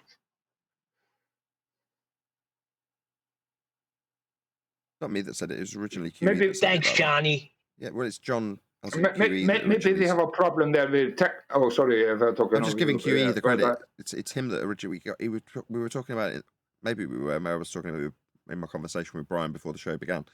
But it was QE that originally put us on a stepping stone to a journey where we are now, talking about Earth being measured flat and describing scientific evidence as folly from our opponents, as opposed to trying to offer scientific validity for, I don't know, Mandela effect or upward rising Earth or ether, all the bullshitters in our community currently try and lean on the idea that they do have some sort of scientific validity to their claims, aka a phenomena, aka an effect. Yeah? Anyway, my bad, Johnny. Go ahead. Yeah. I think I lost my thought there, but no problem. I don't think so. I think Then don't say nothing, because I'll say something. That's what frustrates me about this, Nathan, because QE did bring it to us. We all sat here, got educated, and now we're chasing rabbits. Somewhere, somehow, You can't control the community, right? something slipped through the fingers. We are in a community. I have to say, the QE. Many people think I don't like QE. I really do, and I appreciate what he has done on his education. But of course, but I have to be able to give him a critic about his humor and how he is doing things and this and that. Maybe he's too harsh, and maybe I want to change his style just a little bit, because it will give us better benefit and get us people closer to us, because people cannot take so harsh style like he is driving on. Hold on, wait a second, Johnny. Wait a second. Me and Brian had this conversation. Why is everybody trying to change everybody? Neil. Getting sick of this crap. Please stop. No, we're not going to do this. We're not going to discuss formatting for our presentation style. It's just not worthy. We can talk about people in a certain way, as in the way that people have come to this subject, flat Earth that is via means that are conspiratorial in nature. Therefore, when they get here and, I don't know, find out it's flat, let's say they come in 2024, they come here first, shocking, and they find out it's flat. Well, if they've got here through Mandela effect, then they're going to want a taste of that conspiratorial type subject that they may have been studying when they got to flat Earth, and therefore that's the type of people that are here. So it's unreasonable for us to say, look, you, me, everyone around us currently, moving into the early stages of 2024, have got here because we've been looking at 9/11, clone centers, Mandela effect, lizard people, what else? Ether, might be ether, electric universe, Illuminati, Freemasons, God, the list is great. Yeah, the list goes on. Yeah, 9/11, whatever you found your way here through, that's the route that was the path that was cobbled to get here. So when you go, okay, we all need to stand back from what we're doing right now in flat Earth, specifically in flat Earth, because obviously everyone watches this show, like me, are only consumed with that single subject. Yeah? You need to stop with this nonsense. What's that? Once you finish this video, you want to watch a bit of mud flood? Outrageous! But that's what they are. That's the people in our arena. Now, we can't bitch and bleat about how the controlled nature of the subject has led lots of people of a certain variety to this subject. It's not shocking. Makes total sense. If you're going to ridicule the person based on what Brian always details, we're either stupid or liars. We're either insane or blatantly telling people fibs. One or the other, and only those two. If you're going to attack those things, what are the best people to put in the position to be attacked on those things? Well, nutters. Let's gather up all the nutters and send them to this subject, so that they are the ones that represent it. And then we turn around and go, oi, nutters, can we stop talking nutty garbage? What are you going to get as a response? But the nutty garbage really appeals to me. I really want to know that the world's changed. Look, I got a reference in the Bible that's different. Fantastical world that we live in, isn't it? Give me more fantasy. That's what we're surrounded by. Those are the people in our community. It's quite exciting, at least. Oh yeah, super exciting. The world's going to change any minute. And I'll remember when it does. Anyway, we have actually got a video to cover today. This has been provided by Brian's Logic. Let's stretch it out a little bit so I don't lose it. Oops, wasn't what I intended. Everything happens differently. My mouse clicks on something and then it reacts a second later, which causes issues. Okay. So this video is called Decoded Origins, or no, that's the videographer. So the videographer, as always, if you want to go and let him know, at Nathan Oakley 1980 sent me, and prop him up in the algorithm, where we receive no algorithmic love. The idea being that this videographer would actually return the favour and put a link to one of our videos, hopefully this one, with a link like I've done saying at Nathan Oakley 1980 sent me, or equivalent. You know, hopefully they'd send people our way. Unlikely, hasn't happened so far, but there we go. Please let this videographer know that we've covered their video, just with a quick comment that says something like, at Nathan Oakley 1980 sent me, he responded to your video.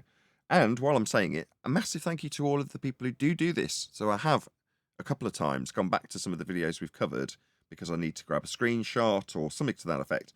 And when I do, I sometimes accidentally, like I just did then with my very sluggish mouse, see some of the comments and see people saying to the videographer at Nathan Oakley 1980 sent me. So I really do appreciate it when that does happen. So you can probably see the link whizzing its way up the live stream chat. Just let whoever that is in, Adam Meakin, say hello. Hello, Adam. Afternoon, guys. Afternoon. Okay, so are you around, Brian? Can you tell us why you picked this video? It's titled Ancient Map Depicting Antarctica Solved. The Piri-Reis map. Hopefully I'm saying that right. Piri-Reis? Yeah. The reason I picked that, I didn't pick it. I just went looking for on YouTube world maps pre 1700s, and that came up, and it was something about a map that was even older than the Piri-Reis, or it was the Piri-Reis. I can't remember which one. And the reason I shared it with you is because the guy was trying to come up with all kinds of reasons, he does in the video, as to why the map exists. And he gets into, I won't say it, I don't want to spoil it, gets into absolute ridiculous. You know, it's like there's no way, according to the mainstream narrative, that this map can exist, because there's things on it that we didn't discover prior to a certain time. But this map is older than that time, so obviously someone did discover it.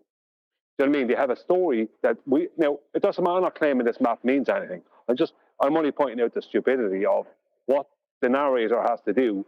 And the same with the other video I sent you, what the narrators have to do to kind of somehow logically make this fit within what they were told was true. They were told before this time, none of these things existed. Suddenly, this map is before that time. Oh no, these things existed. How do we explain that while also saying they don't exist before this time? Do you know what I mean? It's nonsense. Is all it is. You know, I don't even know if you'd play it or not, but it's worth a listen to. Yeah. We'll see how we get on. So the video is called Ancient Map Depicting Antarctica Solved. Straight up line. The Piri-Reis map, which is Piri space REIS. And the videographer is Decoded Origins. As I say, the link to his channel's just gone up live stream chat. If you are watching this live, or if you're a mod watching in the premiering stream, please drop the link in. Go and click on it. Let him know at Nathan Oakley 1980 sent me. 13, the true representation of Antarctica, and not the one we know today. The Piri-Reis map of Antarctica shows a coastline where modern science says there should be none.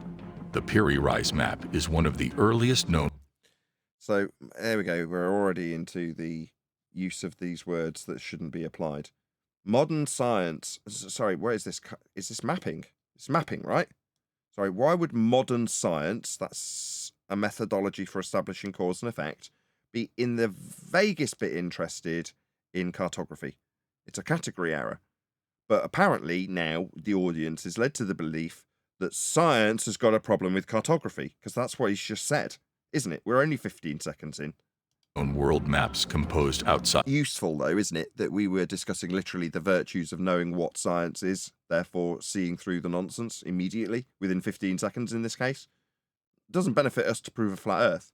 Category error if we attempt to, but in this instance, the application of science versus cartography, category error, has been employed within 15 seconds. Side of Europe that includes portions of North America. It was made some 6 years before the expedition led by Sir Francis Drake to capture a Spanish treasure fleet off California. The Piri Reis map of Antarctica shows an undiscovered continent that was then destroyed by a cataclysmic event. How has he extrapolated that from looking at a map? Formerly destroyed by a what? Has he just pulled this out of his ass, Brian? Is there any justification for this coming up? Just making it up. This event could have been caused by pole shift. What event? And why have we now got a cause and effect relationship being asserted? What the hell? What the hell? Asteroid impact or volcanic eruption. Or that narrows it down. An event we don't know happened could have been caused by these three things. Oh, well, that's really useful. Thanks. It could have been in the completely 16th century. Yeah, long before he's got any recollection. Yes. unintentional. Was there a lost civilization that inhabited the frozen wasteland of Antarctica? As the videographer, I think you should ask me, the audience member, that question. What? What is this, Brian? No one can deny or prove whether this mystery is correct or not. Well, it's very useful that we chew up at least 60 seconds of the video talking about it, in speculation. But even if we assume what some authors stated, why would we assume anything? That Columbus used this map before he got lost on his return journey to Europe, that would be sufficient evidence for everyone to be able to think that someone visited before Columbus. What? Someone visited before Columbus? As in, from where? Because on these lines, this ties in diagrammatically to our point about aliens coming from lands afar out towards the horizon, where we've previously hadn't discovered those lands. But there's a good chance that there was people there, aliens, and that those aliens might have come and visited us. And in this version of this map and this depiction, they're coming from the horizon, mate. Just want to add that just at this stage. But I suspect you're suggesting something very different to that. We'll see. It is understood that this map was drawn up based on ancient maps that date back a long time ago. Based on what? Some of these ancient maps. Oh, just based on a baseless assertion that that's what we assume. I see. Were surveys done by unknown entities. Surveys that you haven't seen the surveying data for done by unknown people. I don't like where this is going, I've got to be honest. Who used advanced technology not available today to map the world accurately. Sorry, let me get it right. Back in the past, they used advanced, that means moving forward, technology that isn't available today. Let's just unpack that for a second. So technology that we don't currently have available to us is the technology that you're describing as being used in the past. If I was a computer, the word syntax error would appear. You know, there'd be a massive computing error here because this makes absolutely no sense.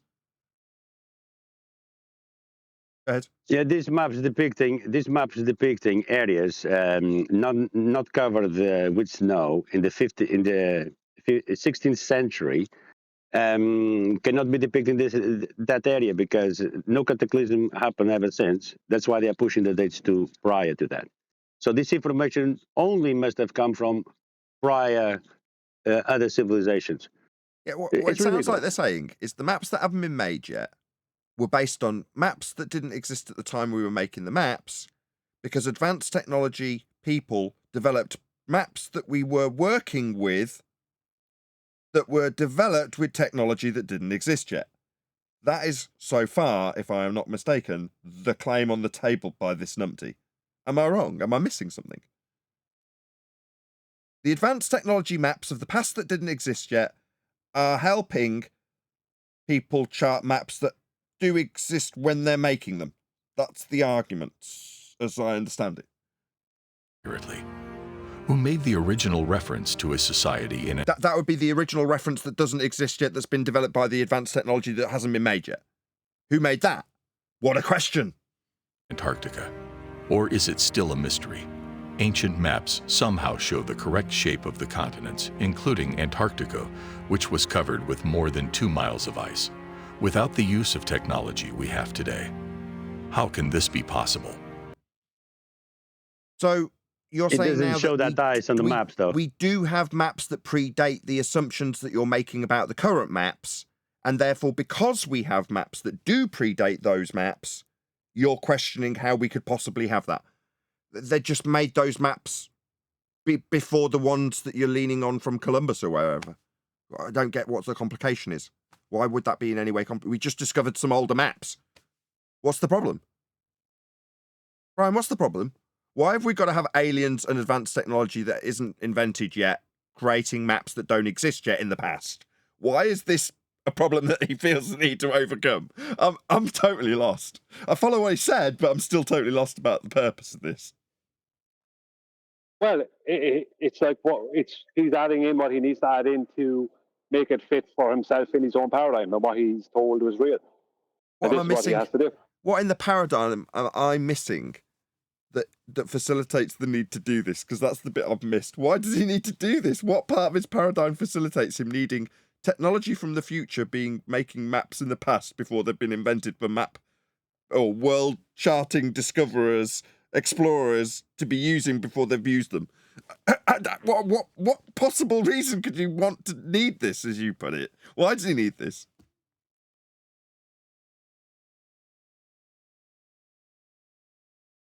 Well, he has to fill in for that which doesn't make any sense with the story he was told. So there's no choice. He has to fill it in. He can't understand why it's not what he was told it was. So he has to add something in to make it fit with that, because it's not what he was told it was. Okay, I'm still none the wiser. We'll carry on, though. Why is the Piri Reis map important? Is there any evidence of an Atlantean society? According to authors of the Turkish magazine Science and Technique, this map is very important as it changes our history. So that would be in a mapping journal. Oh, sorry, you said science.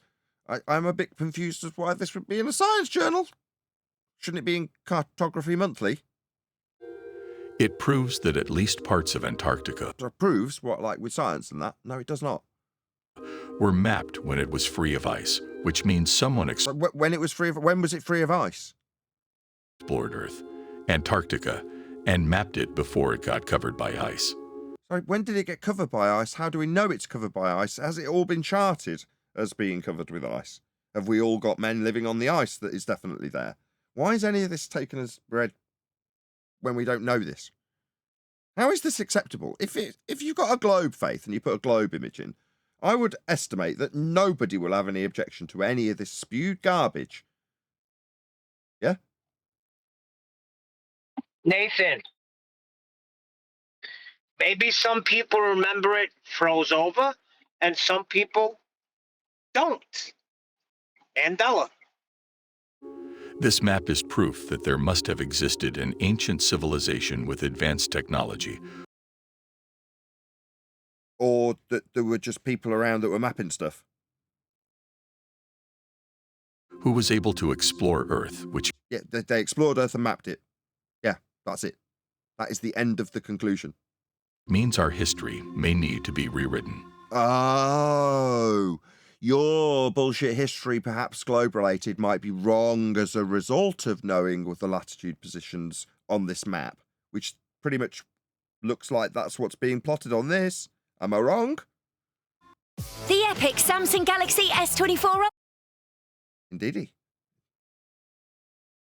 Until recently, most people accepted the idea that Antarctica has been covered by ice for more than 4,000 years. Just an idea. So when people have been told that fact that isn't a fact, it's now just an idea. So what I postulated as being just an idea moments earlier isn't going to be objected to by anybody in the comment section or the videographer. It's accepted as fact. But now the fact that it's been covered in ice according to non-fact facts that you think of as facts, it might be questionable because it's just an idea now. These people will happily march their way around inconsistencies in their own story, now corrected, and call them ideas, without even batting an eyelid. It's like, what, all the suppositions that you put forward that aren't validated previous to this are acceptable as just being correct. But now it can be questioned that parts of it were ice-free at some recent point. How accurate is the shape of the continents found on this map? Surprisingly, it is very accurate. Okay. Which means whoever drew it must have known what Antarctica looked like before it was covered with ice. You mean when they mapped out bits of the world, they did it quite well? So they were quite accurate map makers. That's the only conclusion. So there's older maps, and they're quite accurate. According to what? So what? Did they use aerial mapping technique to map the Earth? Must have done. Must have had aeroplanes back then. No other way they could have done it. Could it be related to the lost civilization of Atlantis? After conducting extensive research and comparisons between ancient maps and modern ones. Is it just me, or are all the lines on this map straight? Is it a flat map? Because it looks to me like a flat map. This does not look globe-shaped. Is there any part of this map that's globe-shaped, Brian? Doesn't look like it to me. Looks more like... I can't say at the moment. I can't see it. I didn't study it. It was just that the guy was willing to jump through so many hoops to keep something alive when it was obviously... He was obviously just giving false information in the first place. Researchers found out that ancient maps depict North America very accurately, while modern maps show a small continent in this area. This is because whoever made these ancient maps used an aerial mapping technique to map the Earth. Based on the lack of aerial technology to do it. So, let me get it straight. Because it doesn't fit with your narrative, planes were invented early, so it fits with your narrative. Is that what you're suggesting? This technique... I'm sorry, can I say something there also? He was talking about the Columbus, and Columbus didn't know anything about America then, and it was 1600 something or whatsoever what it was. When was Columbus sailing? Was it 1600? Okay, he didn't know anything about it then, and then he is talking about something long before that. It makes some problem, and there's a lot of question about Columbus and he's doing. So I just want to point that out. Fair enough. Have we got the general gist of this, Brian, or is there a really important point that's coming up shortly? Well, I don't think there's anything important in that video. It was just a video that shows what people will do to keep something alive when it's obviously dead. Do you know what I mean? No, fair enough. No, because it does. You did say when you suggested we covered this that it would lead into something tomorrow. So obviously having this nonsense as a preamble is probably a good point to round out the live show. Yeah, well, the other video shows Graham Hancock on Joe Rogan speaking about the same map. Ah, perfect. So that'll be a good lead into doing exactly that tomorrow. Story about the Columbus. Yes. And it has been. You know what everybody knows better that really want to know about. He came born in Italy, then he was in Spain, and Johnny can't hear me.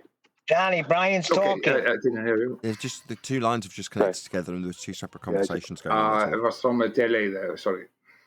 Oh, your fault. Figures. Brian's decided he takes priority. No, I didn't know what was going on there. I didn't know if Johnny could hear me or not. That's what it was. No, you take priority. You know the way that when you take, they have to have a lid on that sulfur hexafluoride. The reason they have to have the lid on it is because even though in concentration it's more dense than the air or whatever, and they can float a little boat on it, when they take the lid off, what happens? It starts diffusing upwards into the air, and the air downwards into the sulfur hexafluoride. So it changes the concentration, because that's what diffusion is. It's about a change in concentration from a high concentration to a low concentration. So if you take our air and our air pressure, then there'll be no way for us to have this monstrous vacuum and only have and still have the air pressure we have. Even with a dynamic system that's enclosed, it would be impossible for that to happen. There'd be no way for it not to diffuse into that vacuum. That area would be too big. There'd be no way, and the level they'd be talking about, the pressures would be so low. There's just no way. So no matter what way he twists or turns it, your sun's paradigm is dead. That's the only way to describe it. Tell him Yeah, I pretty much told him that. Diffusion. Yeah. Right, Johnny. Sorry to cut off your conversation. No, it's maybe not right to start talking about something else that my friend John was talking about. Okay, I was talking about the Columbus and all the fantasy about the Columbus, and they are still teaching children in the school. He found the America and so on and so on. Everybody knows that's a lie, but they are teaching that in the school today. So it's never-ending story of some difficulties with the academia. What's happening with the academia?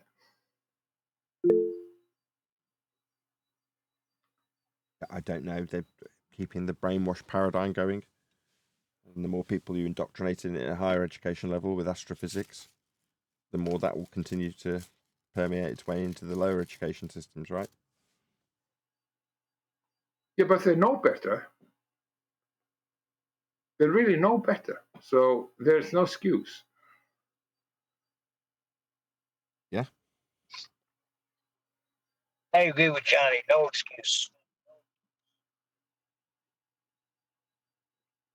Yeah, and people are talking and talking and talking, just like in this video, talking about Columbus. Columbus was nothing, absolutely nothing. And they are still making some story of him like he was some hero. He wasn't. There are other stories. Who are you talking about? Columbus. I didn't get the name. Who? Oh, Columbus. Hey, wait a second. Christopher Columbus is Italian, Hold and on, he Neil. discovered America. He's telling you it's Christopher Columbus. Yeah, and everybody knows that the Viking find America before Columbus. That's for sure. Sure, yeah, I know. And Marconi. We discovered everything, and we don't get credit for nothing. So, why are we talking like that? Why are people talking like that? Why are people making documentary with the false fucking narrative? No swearing. No swearing, Johnny. No swearing. Oh, you cannot swear in after show? No. Oh, okay. It just gets the video flagged for, Yeah, there's also publicity. Yeah, YouTube's terms of service are now more like TV. Yeah, it's my talking chat the latest day. I never used swearing before, but nowadays there's getting in some swearings. It's all good. Maybe because I'm sick or tired of everything that's happening and all of this fucking all of the bullshit that is around. You just can't help yourself.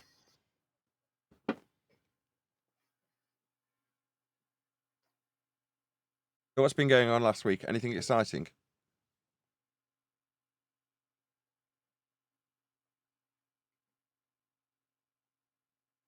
We were off the air for a couple of days. Did anything happen? Nothing has happened really. I can remember.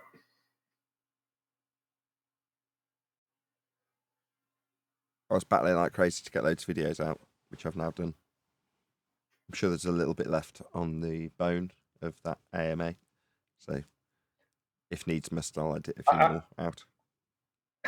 I was watching, it was popping up in my view on YouTube, old video for 2 years ago and so on, like a Matthew and your debate with Matthew. And also, they pop up in my stream was also from the New Zealand, the guy part or something like that. He was giving you a response video. And I am wondering, why is it popping up now? It's an old video, but it is popping up. So what's happening? What are you asking? That's very strange. Yeah, because it's an old video for 2 years ago, and it's popping up in my stream. What video? An old flat Earth debate? Yeah, old things is popping up in my stream from your conversation with he's not a journalist, but he has a lot of yeah, he is in the news talking, and they have a podcast and being on a radio station. What's the name? Part or something like that? Does anybody Do you know what he's remember? talking about? I don't know what he's talking about. I'm talking about the guy that has has been working in the New Zealand as a radio station. He has an artwork from New York and from from London and so on, as almost a journalist, but he cannot call himself a journalist really. But he is working around it and is taking interview with people around. He has some debate with you and conversation, email conversation, and you should be on his show and debate cats, conspiracy cats. Okay. Do you know? No, you know. I remember the guy, Nathan. Remember that guy? He was trying to get you on to debate cats on his show. Remember that? He's kind of a heavy fellow with a beard, I think. Oh, yes. Yeah, exactly. That's who you're talking about. Okay. Yeah, some guy came along clearly after I was like, I've already debated cats. And he was like, you've agreed. I was like, well, Cats is a scumbag. I'm not going to debate him. What do you want? And then he was like, you bloody flat earthers, and got all biased in terms of his obvious position that he let the audience well and truly know. But while he was doing it, he was like, do you not know who I am? I'm an award-winning broadcaster. Look at all these awards behind me. And then you go to his video and it's like 5 views, 6 views, 5 views. You're like, yeah, you really set the world on fire with your awards there. But I am wondering how was he able to get any award at all? I don't understand that really. For what? I'm sure he did get those awards. It's not the point. It's just in the big scheme of things, you know, when you get awarded something in some specific community, even if it's radio and broadcasting, it doesn't really mean much. You know what I mean? It's like, oh, right. Hey, Nathan, I just put a video on Skype. See if it's worth the review. It's a short vid of dude explaining why flat earthers win debates. I think it's worth to watch. This is Tyson's view on it, right? Michael, I forgot his last name. This is a dude who debated Flat Earth Dave and Jern. Astrophysics over here, and you had 3 flat earthers next to them, and they were doing a debate. The flat earthers would win every single time. Even though the physicists are completely correct in what they believe, the flat earthers are better debaters, and they just ignore science. So we ignore science, do we? We train our audience on science, mate. Don't know which flat earthers you're referring to. Definitely not us. The physicists, are you referring to them as being the pro-globe physicists? Because they won't be physicists, because they won't be dealing with the physical and natural world. That's physics. Yeah, they'll be pretender clowns. Bound by science and truth. But they're correct in what they believe, Nathan. That's what he said. Oh, the physicists, the astrophysicists are totally correct in what they believe. Yeah. Actually limits what they can do, and they're no, the scientific method limits what physicists can do, because that's what physics is. Not trained as debaters because... So not trained as debaters, they're trained to adhere to a method called the scientific method if you're going to call yourself a physicist. That's all they've got. That's the only qualification it gives you to give yourself that title. They're PhDs. I was wondering, like, how's this flat earth thing catching steam? Because it's obviously the stupidest thing I've ever heard of. Really? Yeah, shows cuts to a backdrop-laden stage with the moon landing footage. So the stupidest thing you've heard followed up by an obvious stage production with a backdrop. This foreground is real sand. Here is a line where there is a canvas dropped down to about here. That's all non-real, fake, painted backdrop. How do I know? Because I painted them. That's a backdrop. Yeah? There's a distinct point where you can see the foreground isn't the same as the background. Just go and look at the Wizard of Oz to go up the yellow brick road. At a glance, it looks like the road goes on forever. No, it's just a painted backdrop. That's what this is. This is a stage. How do I know unequivocally that it's faked? Because they're claiming to be on the moon, having travelled through a sky vacuum. So why do they need these suits? Is it to protect them from the vacuum of the black, the sky vacuum? Is that why they need these suits? So you're telling me that the gas would leave the suit if they didn't have it and they'd suffocate? But yet in the backdrop of pictures like this, you've got an Earth with gas around it not expanding into the very same black area, making this unequivocally a stage show, a performance that violates the law of nature. Yeah, gas disperses into space. So if you're going to look back from the moon at Earth with gas pressure around it, that's a violation of the second law of thermodynamics. Now, just to add, that's not science, it's the law of nature. I'm not leaning on scientific method to claim things that are descriptions of what occurs always. In this case, gas always disperses into volumes. And if all of this black was a volume that gas could disperse into, and you look back and saw a little blue marble here with clouds hovering around it, then all of that high-pressure gas would disperse instantly into the vacuum. That's what gas does. It's in the law of nature. Second law of thermodynamics. Gas fills space. We did land on the moon. I can prove we landed on the moon. Can you? I've just disproved it by showing that there's a backdrop in this stage show. And disproving the journey because it would have to go through a sky vacuum, leaving us all dead with no pressure to breathe. I'll show you the proofs of how we landed on the moon. And they show them? What? Show them as in show cinematography from other men that you aren't as proof of a stage show. Yeah, you're not going to do that, mate, because I can debunk the claimed journey without seeing a damn thing. Because it's claimed to have taken place in a second law of thermodynamics violation sky vacuum now, isn't it? They won't know any of it. The reason why is they only research one side of the story. They Really? What about searching about the sky vacuum? Is that us only researching one side of the story or absolutely annihilating the story at its foundation? Never researched both. 600,000 people working on Gemini and Apollo and stuff like that. Oh, is that your evidence? The 600,000 people working on the firework proves the sky is a vacuum. Yeah, I had to deal with that recently in an AMA. Rockets wouldn't exist if we didn't have a sky vacuum. No, we haven't got a sky vacuum, gas-filled space. There's the rocket, though. Yeah? So what, 600,000 people made this rocket? Yeah, that proves that 600,000 people were involved in making a rocket. The sky's definitely not a sky vacuum. What's that? You thought that's where the rocket was going? Oh, well, definitely not. Because all the gas would go there too. We'd be dead. God, it's very easy to prove that we landed on the moon. But it's sorry, your only proof was that we made rockets, not that we landed on the moon. No, making rockets doesn't mean we traverse sky vacuums. Because if a rocket can go into a sky vacuum, so can all the gas we're breathing. One of these situations where they only look at one side, and the other side is so convincing because... Sorry, what was your side again? Rockets? That doesn't prove there's a sky vacuum. Outer space is fake. If the sky was a vacuum for your little rockets to go to, then the gas we're breathing would fill the space. They're so flashy, and they make really good YouTube posts, whereas the people... Sorry, no. My YouTube posts definitely aren't flashy. People who put us on the moon... Sorry, what you've done is now shown the men. Sorry, men in spacesuits. Why do they need these suits? Is it to keep the gas from expanding into the sky vacuum when they're on the moon?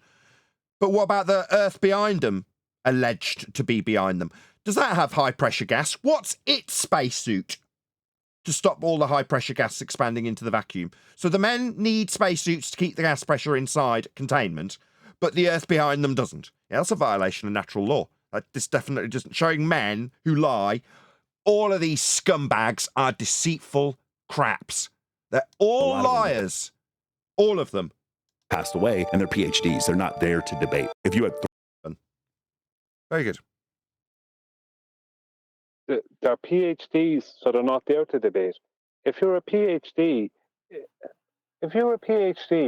and that's supposed, and everything you've learned is correct, then there isn't a debate. If everything they learned was correct, there'd be no way to have a debate with them because there wouldn't be a debate to have. We wouldn't exist.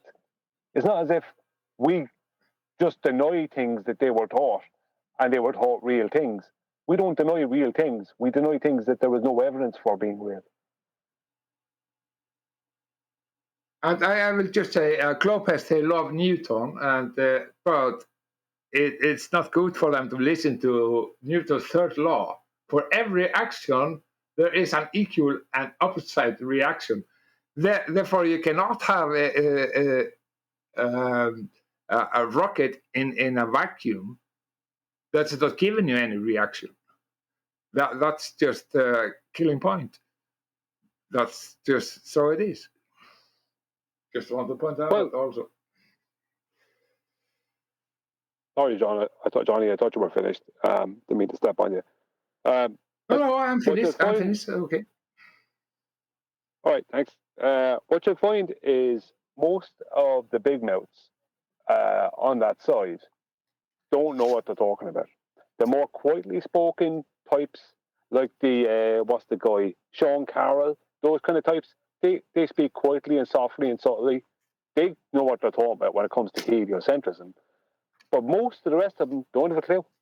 Or you would literally spend half of the time you'd be debating them, more than half, 3/4 of the time that you would be debating them, you'd be telling them about their own rhetoric, where they're getting it wrong because they don't know what they're talking about. They're big mouths who don't know what they're talking about. Yes, they don't know what they're talking about, but they are using using Newton and so on and so on. Like they are Newton was talking for is talking for them from the grave, but in reality, Newton was not given any presentation that they are trying to give the public.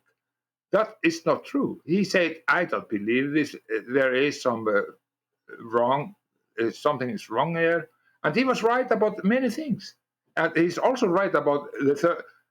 If we can say it as a law, I think it is quite stupid to say Newton's law. But anyways, that's a statement, at least. And the statement is for every action, there is an equal and opposite reaction. I have to agree with that. And if people that's saying you can be in a vacuum without any opposite reaction, how can you have anything going in any direction at all?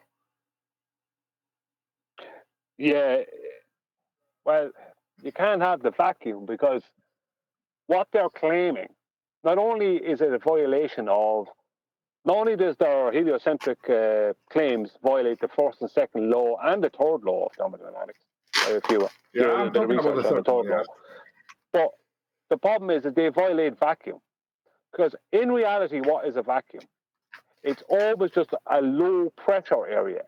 Now, there is low pressure areas. There's a low pressure area high in the sky, but it's not as low as they say. But there is a low pressure area high in the sky. So low pressure areas exist to different gradings. Obviously, we have high and low pressures that gives us weather, right? So those low pressures, they're not at what they would call a vacuum, but the only difference between them and a vacuum is the amount of pressure there, right? So a vacuum in reality is a low pressure area. There's no such thing as a zero vacuum. It doesn't exist. It's only theoretical. There's no such thing, just like an isolated system. It's only theoretical. It doesn't exist, right? So there's no point in talking in terms of a zero vacuum.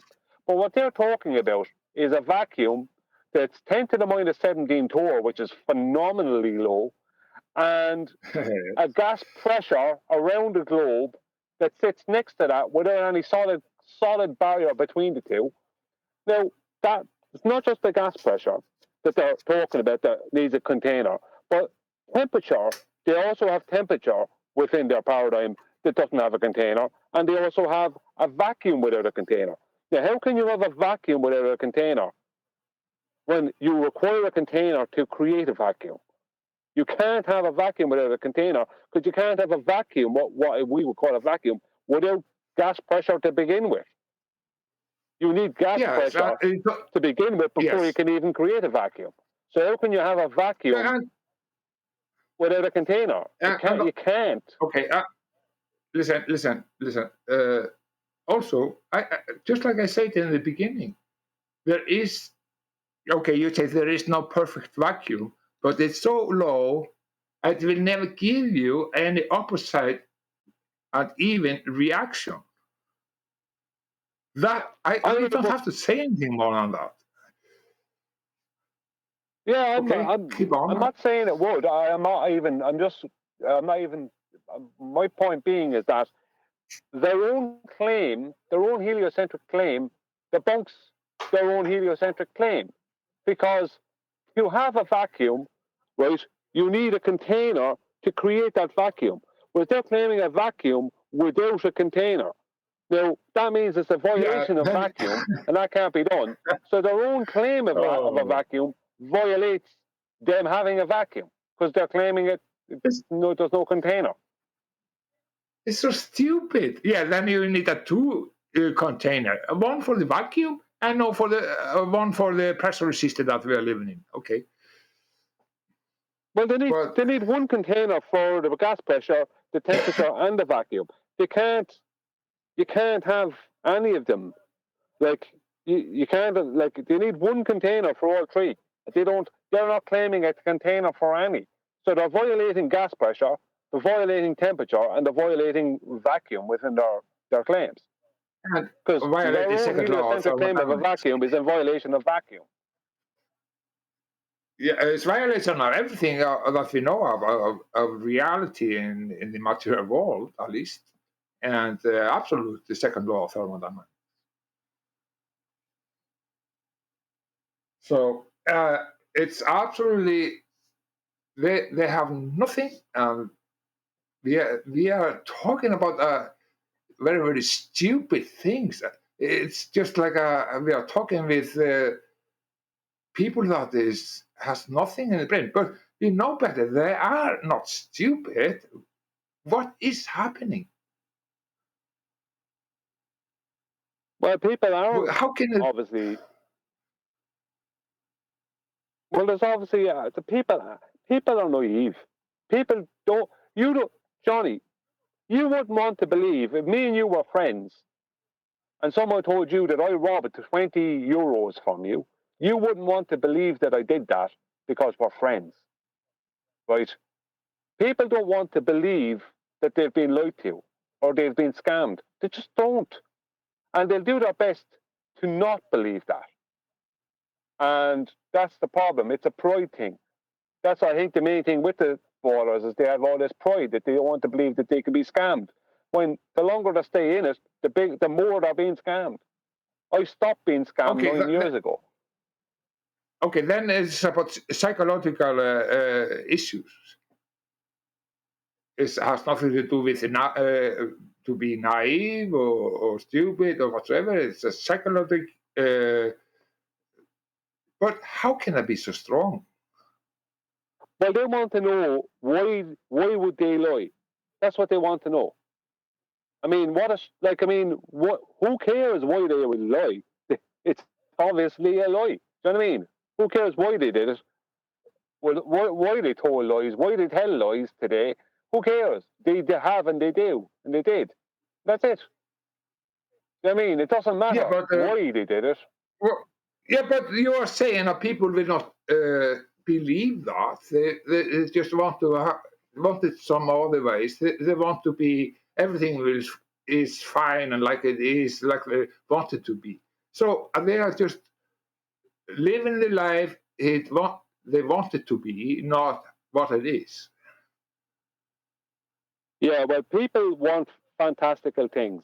They want the earth and life in general to be fantastic. The thing about it is they want it to be more fantastical than what it truly is. Except for if they accept what it truly is, then it's more fantastical. The reality is more fantastical than all the fantasy. You know what I mean? But they don't realize that. They want a fantastical story. Same with flat earthers. They want fantastical stories too. They want ether. They want upward rising earth. Now they're into other things. They want fantastical stories too. People are people. Yeah, and you also are criticizing me and about the ether, and that's is a problem for you, but I can see, I understand it other ways. I think people just understand it in so many ways. There's a confusion there. But just like I say, Johnny, do you believe in ether? No, I don't believe in ether. I'm just thinking logically. I'm just saying, you cannot send something through nothing. It has to be something. That's all I'm saying. But there you go. But you're pre-assuming. This is the thing. You're pre-assuming that there needs to be, that there is nothing. You're pre-assuming that there needs to be a medium for something to be put through it. Yes. There's a pre-assumption. So you have to start with, so the whole thing starts with a pre-assumption about something you don't know. You don't know whether light needs a medium or not. You don't know that. So you can't start with a pre-assumption and then carry on from there, because your pre-assumption, and after that, doesn't mean anything, because you have started with a pre-assumpmption. It's like pre-assuming that the Earth is a globe and adding or to all your measurements. Same thing. But it is not. No, it is. It is not. My thoughts about it is not only about assumption. But of course, I need to use some assumption because of the knowledge I have gotten. For example, if we have a small vacuum chamber, and I'm trying to throw a light or laser through this vacuum chamber, the light will disappear, but you will see it on the other end. That proves for me that there is something that is propagating the light, but you are not seeing the light because the material are not giving you the light. You need the material. What I'm saying is light is invisible, but it's only visible because of the material that is going through. That's my conclusion. And I have fact behind that. Yeah, but you're seeing Do it you on the other understand side. what I'm saying? So the only reason you're not seeing it is because it's not interacting with any matter or enough matter. You're seeing it when it hits the other side of the chamber. So it's whatever it is. See, you're presuming light is a bright thing. Do you know what I mean? Yes, I have to. Light is invisible. Yeah, but it is going. It's going from A to B. So I am not assuming. I'm getting the result. It is so close to an experiment almost you can get. So yes, that is absolutely no. It's not assuming. I am getting result of from A to B. It is going through. It's not visible. Why is it not visible? Because there's no material to show it. Yeah, but light itself is invisible, Johnny. That's the point. So it is not about I'm not assuming only. I'm doing more. Of course, I have to assume something and ask questions, and then I prove it with testing. And the testing is I turn on the light. I turn on the light in my kitchen, right? And I can see the walls, I can see the floor, I can see everything, but I can't see the light. I can see the bulb, but I can't see any light between the bulb and the wall. All I know is that it's bright. I can't see the light. It makes no difference. So you're telling me the same thing was with a vacuum and a laser. It makes no difference. You can't see it. You know what's happening there? That's interaction. It's not visible itself. We are talking about interaction there. Of some kind of energy that is going through and is propagating. That has to be. It's not only assuming, it is logical. No, you're not Johnny, being wait 1 logical. second. That's my Johnny, point. just 1 second, guys. There's a few more videos of the same guy, Nathan. I don't know if you want to cover or not. They're in a Skype. Yeah, I was looking at them. I'd rather cover them tomorrow on the live show if that's okay with you. Sure, man. Yeah, I have good something else for choices. tomorrow, but yeah. All right. I also have a few clips of, I don't know if you guys ever heard of Tom Campbell. He's supposedly ex-NASA guy. No. But, all right. That should be fun, too. Cool. So let's not get ahead of ourselves. Yeah, plenty of material to cover, man, in the future. Definitely. Sorry, Johnny, you were saying must be ether or something. Go ahead. No, I'm not saying it must be, but I'm just saying I want to call it ether, but it's a problem to call it ether because it make a lot of problems for me. I'm just saying there is some kind of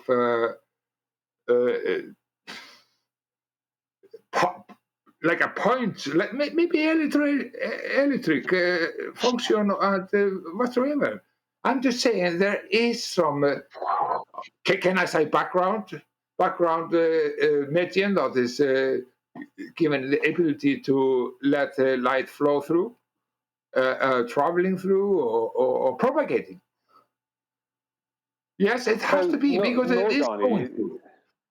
For sure, we can't see magnetism. We can't see magnetism in the normal everyday world. We can't see light. I can't see the light lighting up the air. You can see. Do you know what I mean? You can see magnetism. I can't see the light. I can turn on a flashlight in my room here. I can turn on the flashlight. When the flashlight hits the wall, I can see it on the wall. I can't see between there and the wall, if you know what I mean. I'm not seeing the light itself. I'm not seeing the light. So in a vacuum, a laser going from hitting the one side of the vacuum to the other, you're seeing nothing until it hits the other side. So what?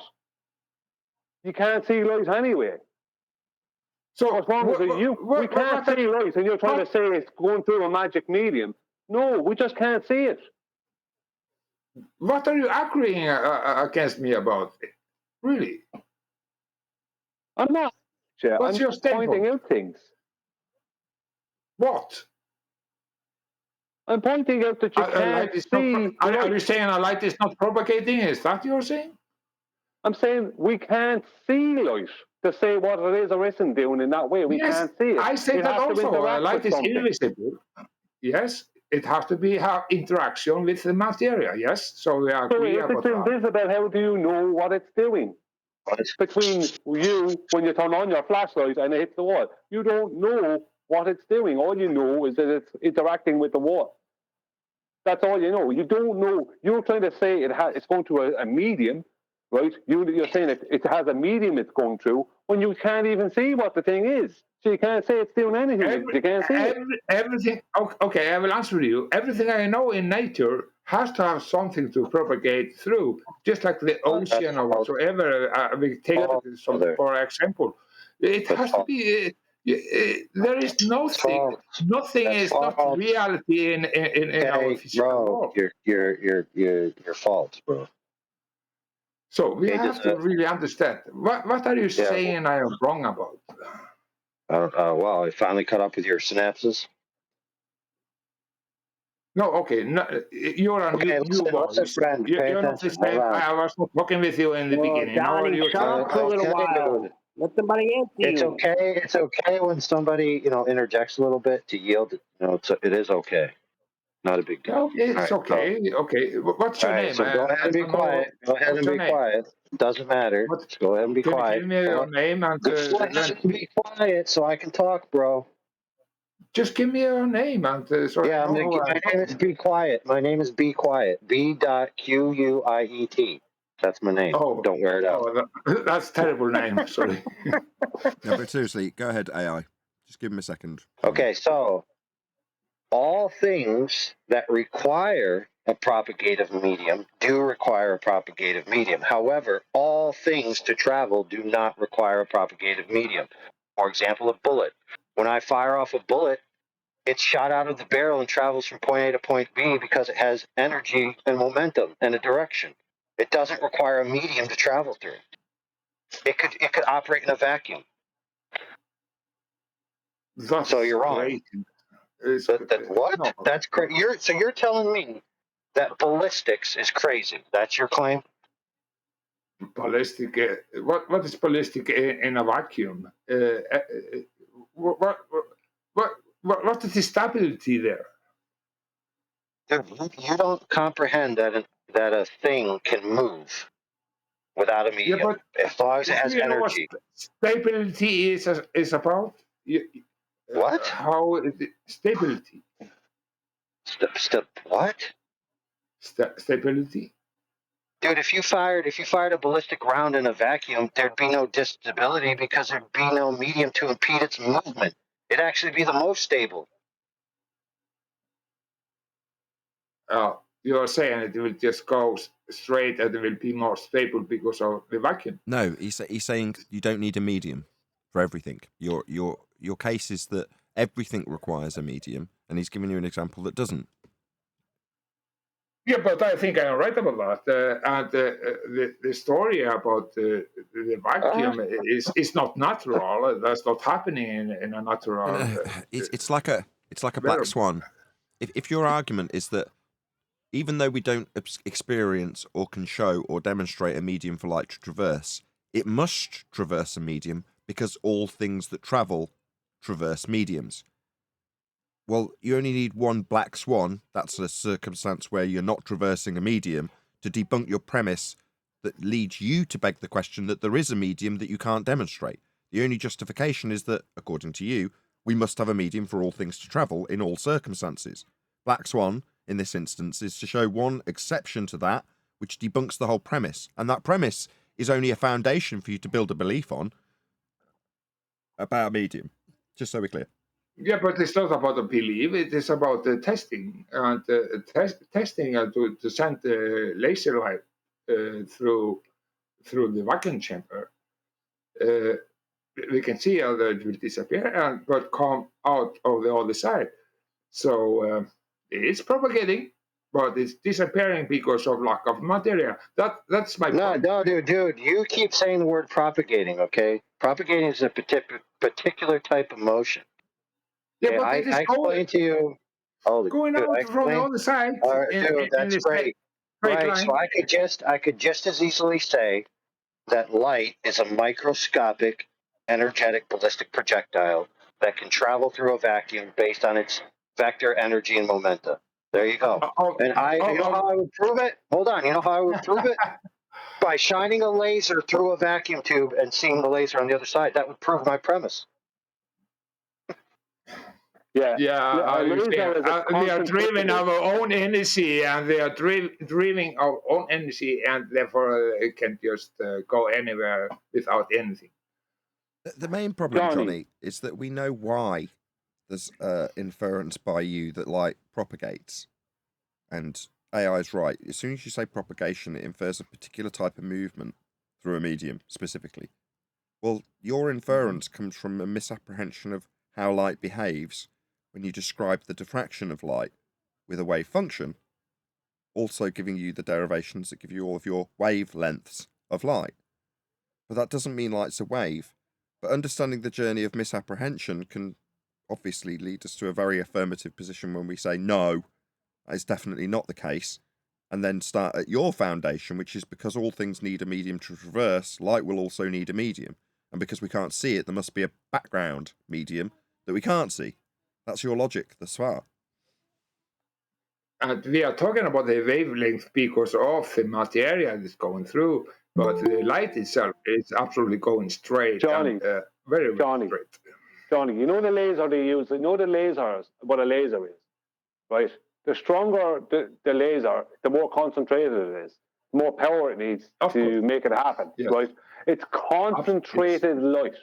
Now, I can turn on a laser here in my kitchen that's not that strong, and at the other, I'll see the light at the front of the laser, and I'll see the dot on the wall. That's all I'll see. Now, the same will happen in a vacuum, right, with a strong laser that will have a beam between its origin and the wall in my room, because there's no air. There's very little air. Have you proof of that? You are assuming now. I'm not finished. I'm not finished. Okay. Right? But that doesn't mean that there's a medium that it's traveling through. We can't see light. A laser is a different thing. That's a highly concentrated amount of light in one focused point. That's a different thing. We're talking about light, natural light. Lasers aren't natural, Johnny. In natural light, we can't see it until it interacts with something. So if there's nothing there for it to interact with, why would the laser, even a laser, why would you expect to see it in a vacuum when there's nothing there for it to interact with? We don't see it until we only see what it interacts with. I only see the war I because got the it. interacting. You're repeating yourself. You're repeating yourself. You don't You're have not to say the same listening, thing Johnny. again and again. That's the problem. You're not listening. You keep telling us that it needs this medium that you've absolutely. You don't even know what the thing. You can't see the thing that you're claiming needs a medium. It's ridiculous. I am trying to point it out for you, and you are assuming the laser light is so concentrated, and it has its own ability to go through anything because it's so concentrated. That's your point, Okay, right? well, let me just ask a question to you, Johnny. No. Knowing this, regardless of the debate that's currently going on, how does it benefit us? It benefits us because a light is going in a straight lines, and it's absolutely teaches us they cannot talking about the fraction like they have been doing, because the fraction is just about the material around, but the rules and how the technology is used has nothing to do with the material around. It will always go straight, and that is propagating. What is the ether? Ether is also proof for the drift of the sky and how what's happening above. But the Earth is absolutely stationary.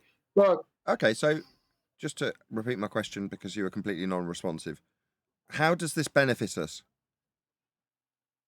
It will benefit us because this proves things can move, and it benefits us to explain how the technology that we are using today, it has the rules I'm talking about, and you need the background to be able to send radio waves, for example.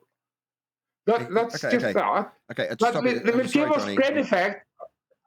New understanding is not so that they don't. The globe doesn't have the ownership of this knowledge. We, the flat earthers, know better, and we also understand. We understand that better. We really can show that up. Therefore, it will benefit. Thank you. Therefore, it's a problem, Nathan, that you're against it. Thank you. Okay, what you've done is inferred a feature that's unverified. I'm asking you to describe the benefit that will offer us. I really did. You are not able to listen. You are too focused on the argument. You are not focused on what I was trying to say. Your description of ether thus far, does it offer me or anybody else listening some advantage in life? A leg up in some regard? What leg up does it offer us, knowing this? If I accept it carte blanche, say, okay, right, fully accept that. Where does the benefit come in? What's the feature of this information that gives us that advantage in life? And what is that advantage? And what benefit will that advantage offer me? That's very fantastic that we, the flat earther, can explore and expose what it's really is about, and that we can prove how the light and how we are talking about straight lines. Therefore, it will benefit it will help all of our arguments how light goes through the area and how we are seeing the light is not like they are saying in a heliocentric model. It's absolutely benefit us in so many ways. I can make so many cases for it. But first of all, I keep asking the same question, and you're either offering me some unqualified feature or some position in argumentation that you feel you've won. You're not offering me any features that would offer any advantage, and any advantage that isn't been inferred or suggested by you, what benefit that might offer me as a person or anybody else listening. You're just not answering. Okay, but I will give you the answer of the drift in the sky, and that they are meeting, they are measuring 50 degrees drift, and but the argument is there is explanation for it that is benefiting the flat Earth, and you guys is trying to take it away. How? How does that benefit us? Okay, so you're saying that the ether offers an explanation. I mean, I can explain the drift too. Yeah? Robots did it. Okay. Sorry, stop. Do it. Stop. I'm giving you an explanation. Stop. Robots from the past acquired technology from the future that didn't exist yet to make it rotate. There's an explanation. Yeah? Useless as shit. Just like ether explanation for the rotation that has got practical applications. So if I say to you, the rotation of the stars is very useful because we've plotted those positions on the ground. They're in the almanac. We know where they'll be and we can navigate with them. That's a feature, an advantage, and a benefit that can be had from that information. Yeah? See how concise I was with it too? That's star rotation though, isn't it? Yeah? Knowing where they're going to be above, on the ground positions. That's star rotation. You're saying, yeah, but if we knew why they rotated, that would offer us what? Given that my example with the rotation and positions on the ground can save lives at sea, where does knowing why they rotate according to you with an explanation that's not been validated offer us any advantage in life whatsoever? Yeah, but in the same time you're saying that the debate is over and it's so simple to take it to the simple way like you are saying it. But but we have to keep on. We have to seek for the answers, and we have to be in the front of it, not behind. Okay, I walk into a shop and I'm interested in buying something, a product. Yeah, let's say it's a mobile phone, and you go, my current phone has got numbers on it, and I've got a little book that I carry around, and when I want to phone someone, I look in the book for the number, I type the number into the phone, I press send, and they're on the other end of the phone. It's perfect. There is nothing available to me that could do more than that. And the salesman says, no, look at what I've got over here on this billboard. You go, billboard? Yeah, on this poster. You go, okay, well, it's interesting. What's on your poster? Ether? Really? What's ether got to offer? Well, if we discover more, we'll be the first to discover more. I just need to be sold a better phone. Offer me a feature in this product that helps me with making phone calls. It's the ether. We'd be on the forefront of telecommunication if we looked into the ether. No, I just want to know how this will benefit me. Yeah? What's the feature and how will it benefit me? Yeah? Like if you were showing me an iPhone, you'd say it produces apps that can measure level. Yeah? Because it's got accelerometers in it and stuff. So that's a feature that you didn't have in your phone that just dialed numbers, did it? You can go on the internet and research stuff on this iPhone. That's a feature and a benefit to the customer in this regard.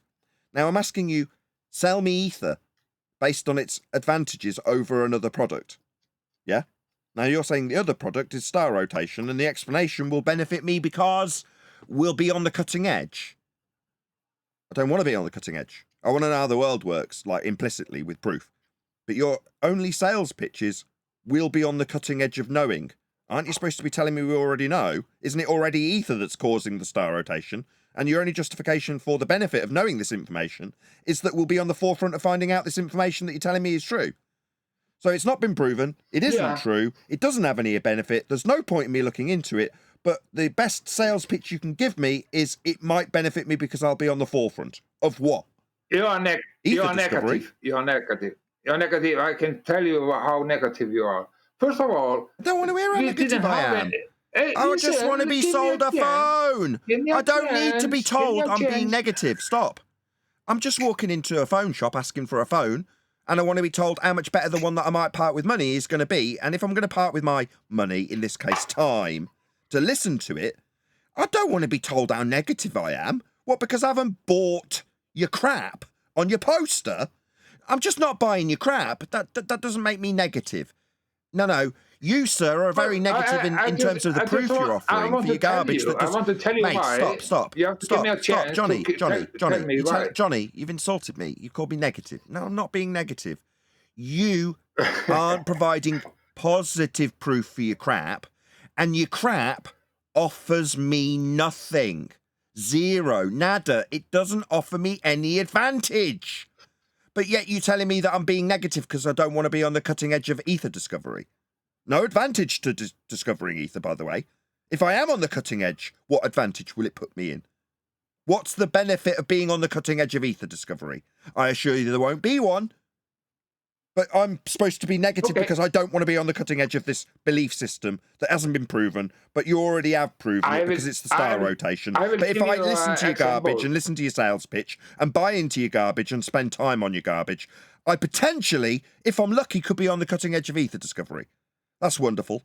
And I'm going to do. Thanks for your pitch, man. I've listened to you. I'm responding. I've listened to your babble for about half an hour. I'm now talking. I've listened, and I'm going to respond to what I've listened to so far. I'm going to go with no. I don't want this. No, thank you. You can keep it.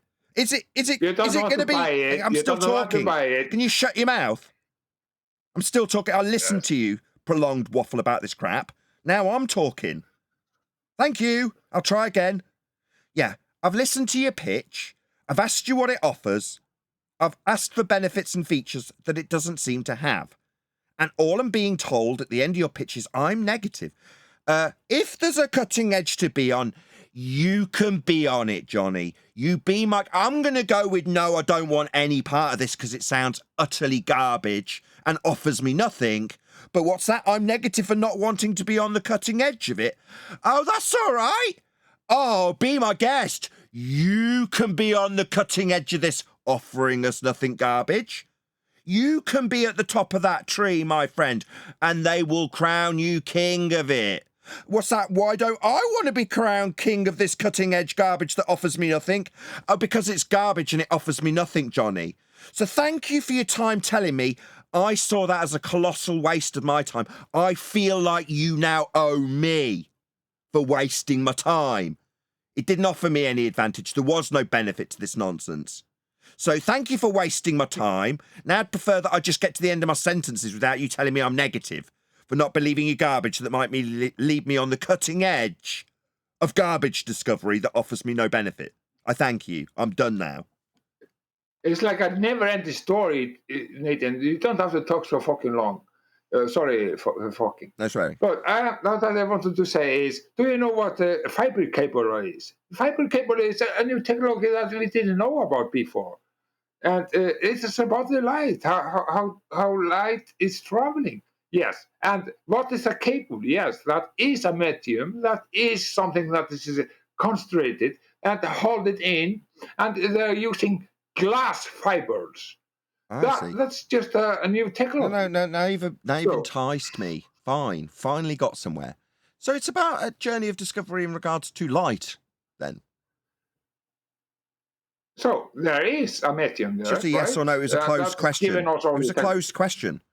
So it is just a journey of discovery about light, then. Just a yes or a no will suffice. So it is about the light. Oh, yes. Wow. There's a whole field devoted to the discovery in regards to how light works. Have you heard of quantum mechanics? Ask me about a benefit. Ask me about a feature and ask me about an advantage to this particular field of discovery when it comes to light. I wonder if there are any advantages that could be offered to men that would entice them to discover more about light when it comes to quantum mechanics. Anybody? I can't think of one off the top of my head. But is anybody here possibly got any ideas of maybe how quantum mechanics, this journey of discovery with light, has benefited humanity? I'm going to get talked through Johnny. Obviously, Johnny's going to cut off my question. Wanker. Yeah, I'm asking a question, not to you, Johnny. I'm now going to exclude you from answering. Please don't open your mouth in response to this question. Given that Johnny offered no benefits, no features, no anything, no advantages to the journey of discovery that we might be on the cutting edge of if we buy his garbage, can anybody, by contrast, tell me about the actual journey of discovery of light with regard to quantum mechanics? What advantages that might have given us? Anybody? Anybody at all? iPhones, iPads, computers, lots of other stuff. Oh, what like the guy in the shop offering me an iPhone? That sort of thing? Yeah. Oh, right. So it's almost like I'd already thought out my example of walking into an iPhone shop and then getting an answer of a poster. I'm talking, Johnny. Wanker. Shut up. I'm making my conclusion to my very drawn-out point that's been interrupted non-stop by you, which is to say when I make my example of walking into a shop and pointing out the advancements in technology that we have been offered in human terms, advantages and features therein, they are specifically to do with the discovery that has been had with light then. So my contrast and compare with phone technology, directly comparable to this example, with you standing in the same phone shop pointing at a poster with ether on it. Right, Johnny? This man's got an iPhone to offer. That would be... It's absolutely ether technology. All radio is ether technology. Quantum mechanics, my friend. That discovery when studying light and the effects of diffraction. I'm still talking, Johnny. It just seems like when I get to a conclusion that's absolutely proving useful nature of technology that's come from scientific validity, when studying light, diffraction thereof, the medium that you hijack to offer no useful nature, no practical application, no benefit, no feature, no advantage to your study of light, when there's already an existing study of light that very literally gives us the phones on the shelves in the shops, in my example, where you're pointing at a poster of ether in the shop. Aren't you, Johnny? Yeah, just using all... Yeah, it's just useless as all shit. Nobody needs that garbage, Johnny. Nobody needs it when we've got technology that's come from the study of light. We don't need your la-la land flat earther example of studying light with no advantages to be had when there's already advantages on offer in shops. I don't need you as a salesperson masquerading as offering features and benefits, pointing at a poster of La La Land with absolutely no advantage to me whatsoever. None. You haven't sold me any. Oh, yeah. I think you're just taking a lot of things from QE and you really... Yeah, okay. He's right about so many things. But about the quantum... all the quantum things, maybe we are talking about the same things, but it has to be on your rules and how it is presented. No, science. No. Johnny It's just science. It's not my rules. No, QE gets that too. No, I'm just disagreeing with you because you're saying it's my rules. No, it isn't. It's the scientific method, Johnny. They're not my rules. No, not really. Yeah, definitely. Quantum mechanics has been validated by scientific experimentation, cause and effect reasoning, establishing experimental validity through hypothesis tests. That's what gives us quantum mechanics. Why are you rumpusing me while I'm pointing out that there is scientific validity? It's not my method. You're ad hom saying that it's got to be my way.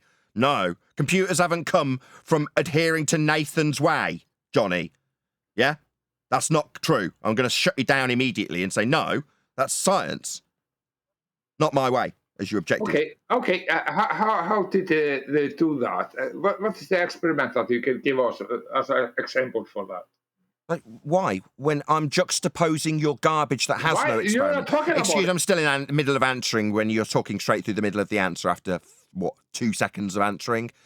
No, what I've offered you is a juxtaposition that absolutely has scientific validity. That's quantum mechanics. There is no denying that. That's a fact. You don't have to like it. You can tell people it's my way, and you can rumpus the crap out of me while I point that out. It's only been offered up in juxtaposition because you stated that you were doing a study of light. Yeah, that would be the realm of quantum mechanics that's scientifically validating all of the technology that proves that scientific validity is a testament to the technological advancements that have come off the back of that science. That is a fact. Now, it's only being offered up by me not so I can defend it, so that I can juxtapose it with your garbage claim to be study of light that has no advantages. So I'm not going to be defending anything. You need to start offering some benefits and advantages for your garbage study of ether. You haven't done that, therefore I've decried it as being a waste of my time and total garbage because there's no advantage to it. There's no technological advancement at the end of your garbage. Now, throughout this entire rant where I've pointed out why I reject his garbage, he's talked through the middle of it the entire time, Johnny, haven't you? No, I don't. He did. I watched the line dancing. Preemptively, I shut the line, knowing damn well that you would talk through every word of that. And you did. I watched your line flashing. Meanwhile, I reject your garbage because it offers us nothing. And if you're going to claim that the validity that might be offered will come from a study of light, we already have that. And it definitely has fruits that we are suckling upon in the form of frickin' iPhones. Would that be you not talking through the middle of me again, Johnny? Again, preemptively, I closed the line, knowing based on experience of this discussion that you would talk through that. Your crap has no advantage for anyone. Let's make that clear. I am the only one that has given an example, but you are not being able to give me any example of...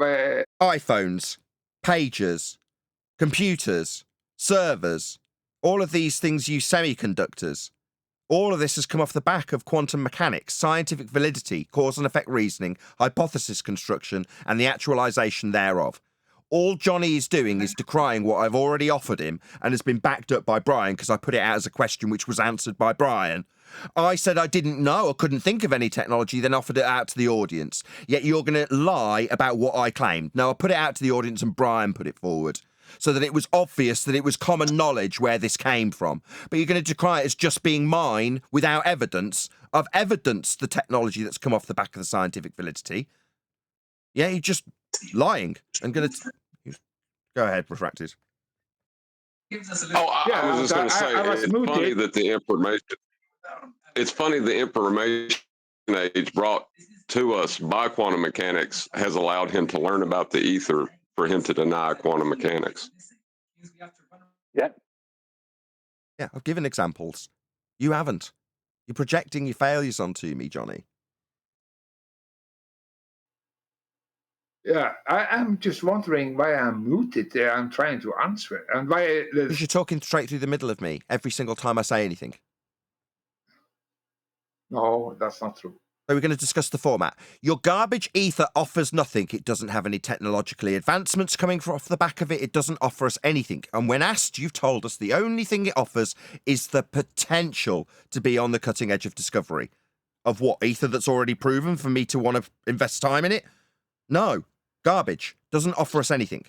You've said, well, what have you offered? Yeah, I put it out to the audience and they named a load of technological advancements that have definitely come off the back of quantum mechanics. You've then denied them and said I didn't offer any proof whilst talking through me simultaneously. People want to hear what I'm saying, and when I'm saying it, you're talking through me, so you're getting server muted. So if you get server muted now, you'll know damn well that it's because you just talked through the middle of what I was saying, Johnny, before I finished saying it. You're garbage. I'm going to repeat it again. Every time you interrupt me, Johnny, I'm just going to repeat it because you're not listening to it. Talking through it isn't listening to it. Garbage offers nothing. That's ether. No technological advancements, no benefit to humanity, nothing. Can I answer all of this fucking garbage that you're giving to me now without be muted or interrupted? So response, non-responsive. I say garbage offers nothing. He says I'm being muted. Okay. Then I will try. I will try at least. I will say I was able to give demonstration of I was able to give a demonstration of what I was trying to say about the ether, but you were not able to give me any Can you get to the point? one example of an experiment of cause and effect. Can you get to the point there, Johnny? So now you can talk again, or monologue. Yeah, it's irritating, Johnny. Yeah? Someone talking straight through the middle of you. You didn't get to be heard. Nobody heard your point because I was doing what you were doing by just chanting through the top of it. Yeah, you're trying to be funny. Yeah, I understand that. Yeah, by mimicking what you're doing and then objecting to getting muted in the server by someone who wants to listen to a response that you're rumpusing. Yeah, that's right, Johnny. Yeah, I'm mimicking you. No, you're lying. No, your garbage ether offers nothing. There is no technological advancement that has come off the back of that journey of discovery, and it has been put to you that the journey of discovery that Lite has offered us gave us the very technology you studied ether with. That's what's been put to you. Then we've had about 2 or 3 minutes about. Then we've had about 2 or 3 minutes about muting. Okay, you are not be able to prove that. You're just gaslighting me. We had that as well.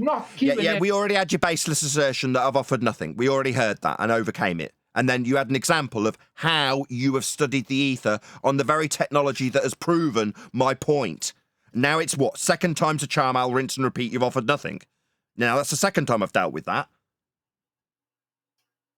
Yeah, but you are losing. And you don't. Kick him out. I'm done with Johnny. Goodbye, Johnny. Come back tomorrow. You're a prick. Telling me that I'm losing. Okay. No, I'm not. What you were offered was an opportunity to present evidence of benefits to humanity through the study of ether, and you're telling me I'm losing because I've offered what? Quantum mechanics and the technological advancements that came after that scientific discovery? No, that's not losing, Johnny. That's winning. But you're projecting your loss onto me, and it's irritating. And maybe you're going to moan while you talk through the top of me, and me pointing out your scumbag tactics of just hand-waving what I've said and claiming I've not offered evidence when I have. Yeah, scummy tactics. That's all you seem to be doing. You're now employing scummy tactics. Oh, well, are you bullying your supporters, you mean? Is that scummy tactics? Was that Elderbear? So all you do is shout people down who come and ask you questions. And you think that's some kind of leadership. Well, he was the one offering up his claims. Here in silence, they listen to you do this day after day after day after day. So he appealed to format, and now you are. No, I'm just calling you out. You're a bully. You've got fuck all. Stop swearing. That's what you do to people. You shout at people. Stop swearing. You put them in a little. Yeah, you're just a bully. No, I'm not. And Johnny, they're just going to sit here in silence and let him do it to you, like he did to Lumpy the other day. And everybody else. Let's just change the subject. Let's change the subject. We'll talk about something Edabear wants to talk about. Yeah. Okay, we'll change the subject and talk about something you want to talk about, right, Edabear? No, I'm just pointing out who you are and what you are. That's an ad hominem attack. And nobody else my argument, while he just repeatedly repeats his ad hominem attack on me, is that there is no scientific validity to ether and it offers nothing for the audience. They have no advantages, no features, no benefits. Now I'm being called a bully. No, he's made a claim that there is advantages to having learning about ether, and when I point out there are no advantages or scientific discoveries or technological advancements off the back of ether, I'm told I'm a bully. That's the reaction. That is an ad hominem attack. It's a logical fallacy. I'm just not going to tolerate it. Now, either Edabear shuts up or he's going to get removed right quick from this conversation, because I'm not going to tolerate being called a bully when I take about someone's ether claim that they've injected into the conversation as being garbage and offering no scientific validity or advantage to humanity. Being called a bully in response to that is going to get you kicked out right quick, Edabear. Good. You're pathetic. Kick him out. These guys can sit here every... Kick him out. I don't want him anymore. He's just here to bully me. That's all he's doing. He's bullying me currently. So, no, I'm not going to tolerate bullying in my server. It's not my server. No, I'm not going to tolerate it. You're bullying me. I offer a decent rebuttal for the non-scientific validity of ether, and all you can do is call me a bully. Now, that's bullying. Yeah? And projection. You're bullying me, Edabear. I even tried to stop the conversation. But you are not able to give an example of your experiment. Are you going to rinse and repeat that shit for the third time, are you? But we are waiting for the answer, but you're not able to give it. But when I said the technological advancements in the form of an iPhone with a very specific example of you pointing at a poster of ether, and you're going to chant through me, is this you bullying me? Am I being bullied? What's going on? I was in the middle of a response of the example that 3 times in a row I've been told I didn't give, and when I give it for a third time, I get talked through. Is this me bullying you, Johnny? It seems like you're talking through the garbage hand wave dismissal of my point that I've given 3 times, and now when I repeat it for a third time, I get talked through after being accused of being a bully. What's going on? Seems like I'm being bullied. Bully. That's nothing new. You are a bully. But now you're going to take the tact when I point out the lack of scientific validity in ether, that the response to that is to call me a bully. You are a bully. So that is the response. That's non-responsive. No, it's an ad hominem attack. That's a logical fallacy. I say no scientific validity for ether, you say you're a bully. That's an ad hominem fallacy. Looks like Johnny's time in this conversation's also done, because he can't but help hand-waving the examples being given, with a very specific example of him standing in front of a poster, pointing at ether when we've got technological advancements on the shelf. But I haven't given an example. That's the 4th time I've given it. I didn't initially give it. I opened it up to the audience while you rumpus the crap out of me. I'd call it Johnny bullying me, as I invited the rest of the panel, not him, to offer an example of where quantum mechanics advanced humanity. I offered it up to the panel, but apparently that's me bullying, as I offer that example to the panel while Johnny talks through me again. It seems like I'm being bullied again on my own show. I'm being rumpus the crap out of by Johnny. You're monologuing. It's my show. Sorry, are you going to tell me off for talking at whatever length I choose on my own show? Maybe hosting my own show and making the points that you hand wave for a fourth time while you talk through them and hand wave them. Maybe that's unreasonable. Maybe yet another appeal to format for the show rather than an actual offer of scientific validity for ether. That's my actual argument. All you've got is ad homs calling me a bully. No, taking apart your argument. You're like a left-wing... That's another ad hom. Your like a isn't scientific validity for ether, you bully. Stop bullying me. This isn't about me. I feel really victimised because it's all about me.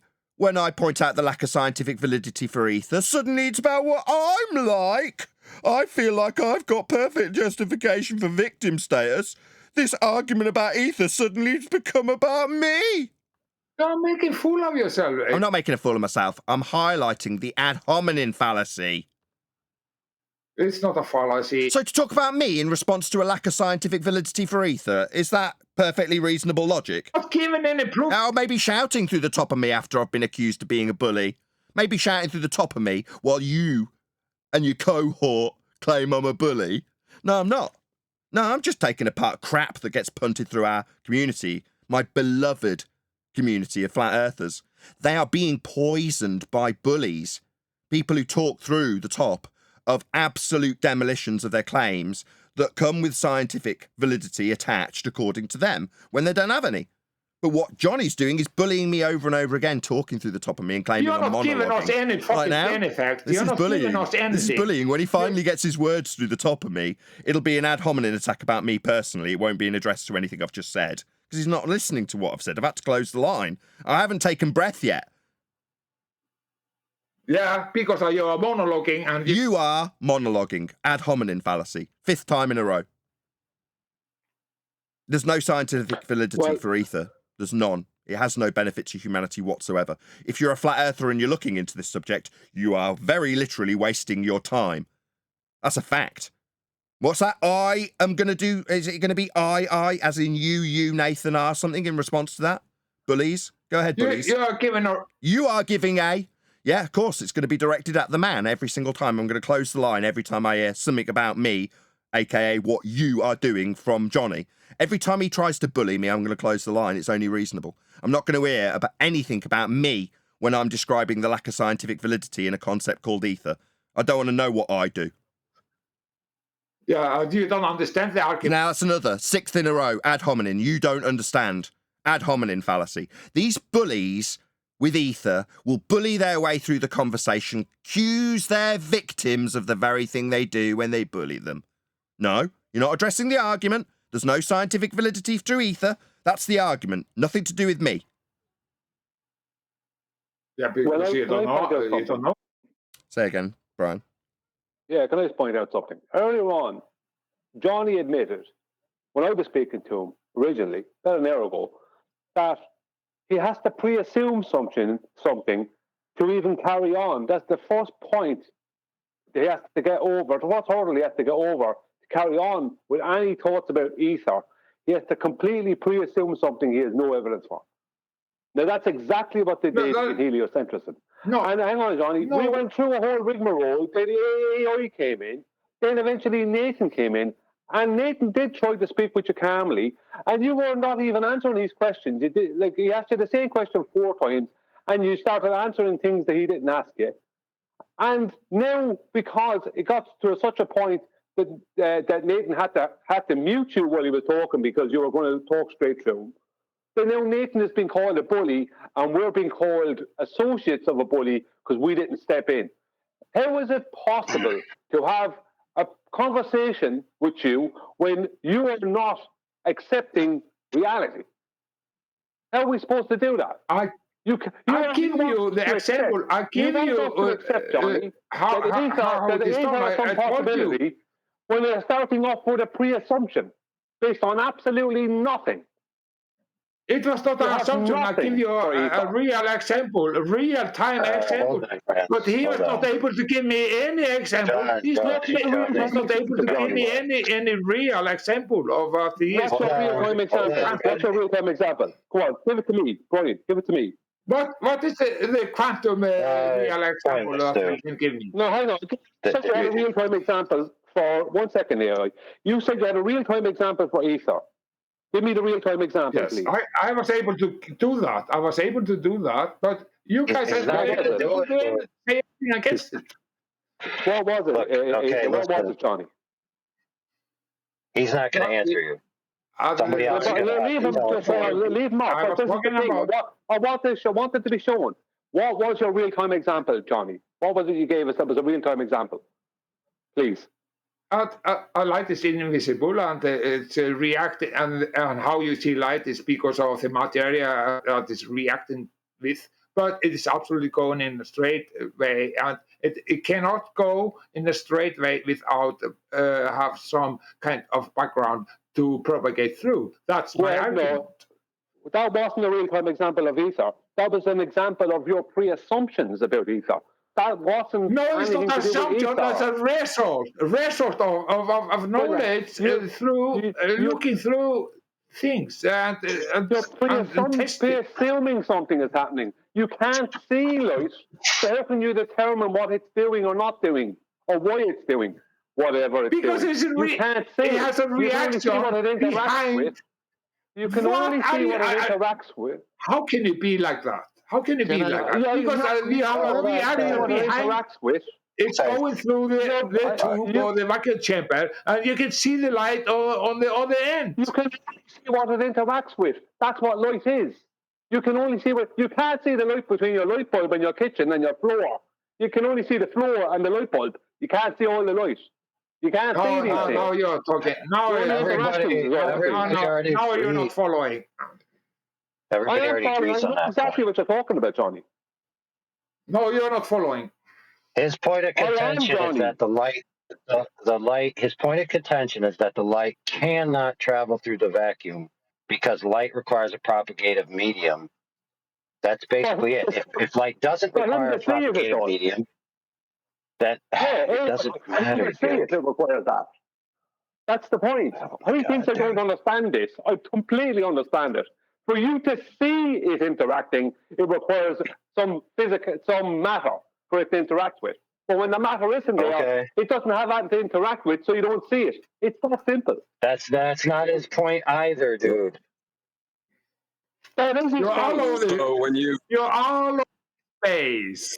And you are looking for your emotion. There's a lot of emotion there I can hear.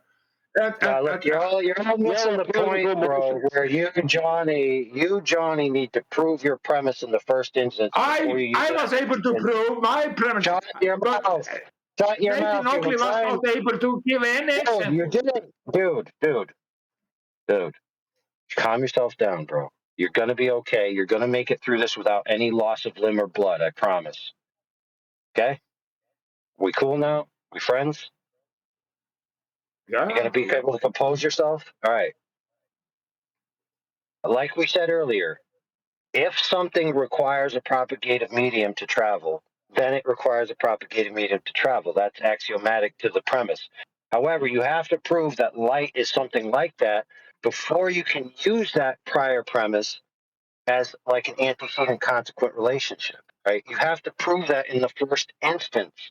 Just saying I see light on the other side of a vacuum chamber itself is not sufficient evidence. Of course it is. Well, then there you go. That is why your head is jacked, bro, because you don't realize that you skipped a step. Johnny, can I ask you a question? I'm listening. No. Why, Johnny? Yeah, of course. Do you believe in gravity? I don't believe in things.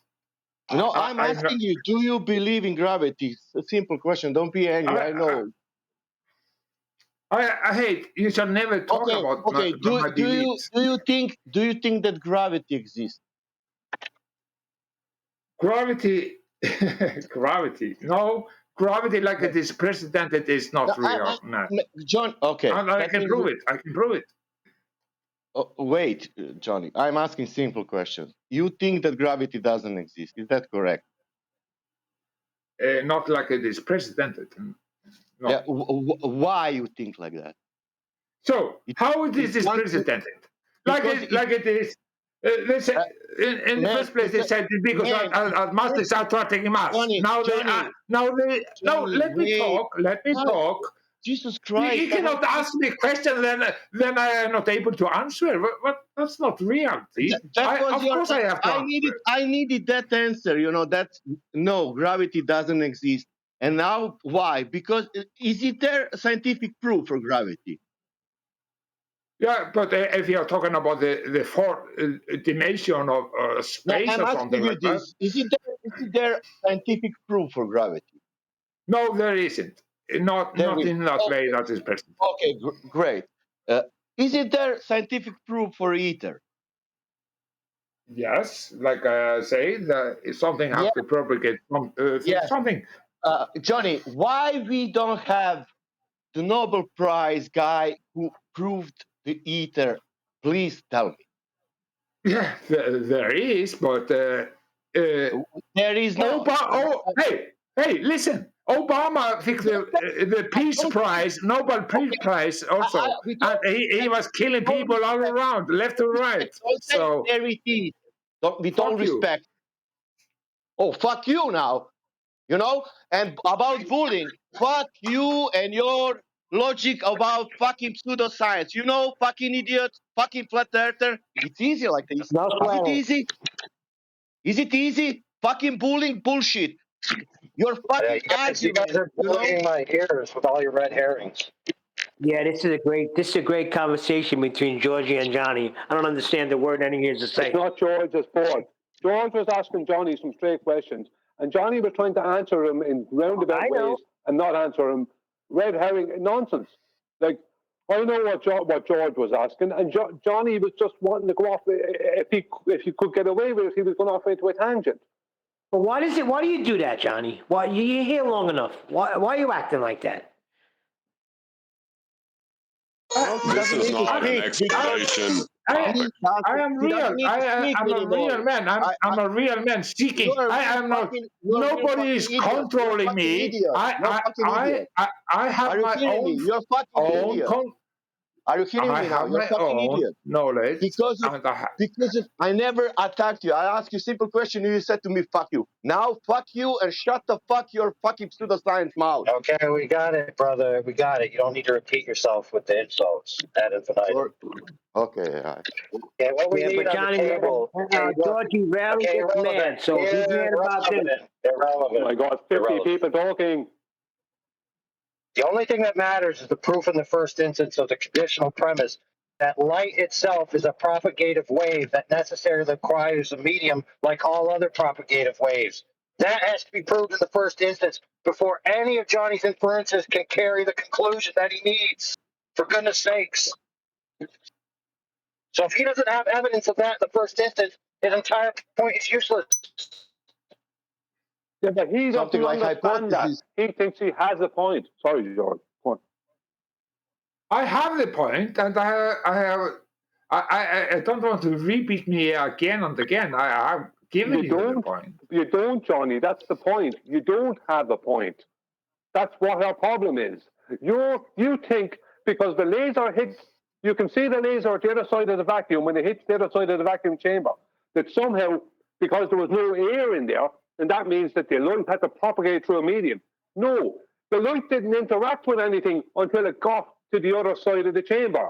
That means that light is invisible and you can't see it. You can only see the interaction it has with physical matter. Because light is not, light interacts with things. So you can't see it until it has something to interact with. That doesn't mean there's a medium, Donnie. Your answer was for the laser, it is so concentrated light of beam, it will take it through anyways because of the power of the light, something like that. That's your argument. No, my argument was very clear. My argument was very clear. It's that just because you can see the laser beam, right, when it's a strong laser beam through air, and you can't see it through a vacuum, the reason you're not seeing it through a vacuum is because there's no air or matter for it to interact with.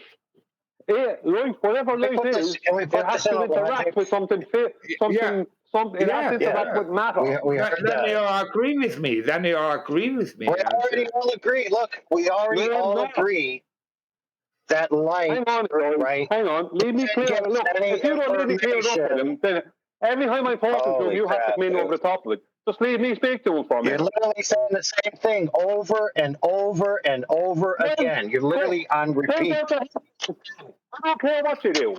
Take out your headphones. Do what the fuck you want. You lost this debate. You have to agree. Oh, you no, lost this debate. Johnny, we're gonna well, let's advance the conversation, right, to forming our arguments in logic. So, for example, if light was a propagative wave, I would see it on the other side of the vacuum chamber. I see it on the other side of the vacuum chamber, therefore light is a propagative wave.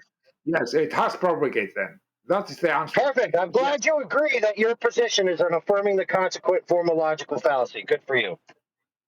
So, if it is... This is what is topic. It's going through, and it's going to the other end, then it is propagating. What is. Show me a measurement. So I am right about that, and nobody can say I'm wrong. Nobody. But it's not necessary to have This is a what is topic.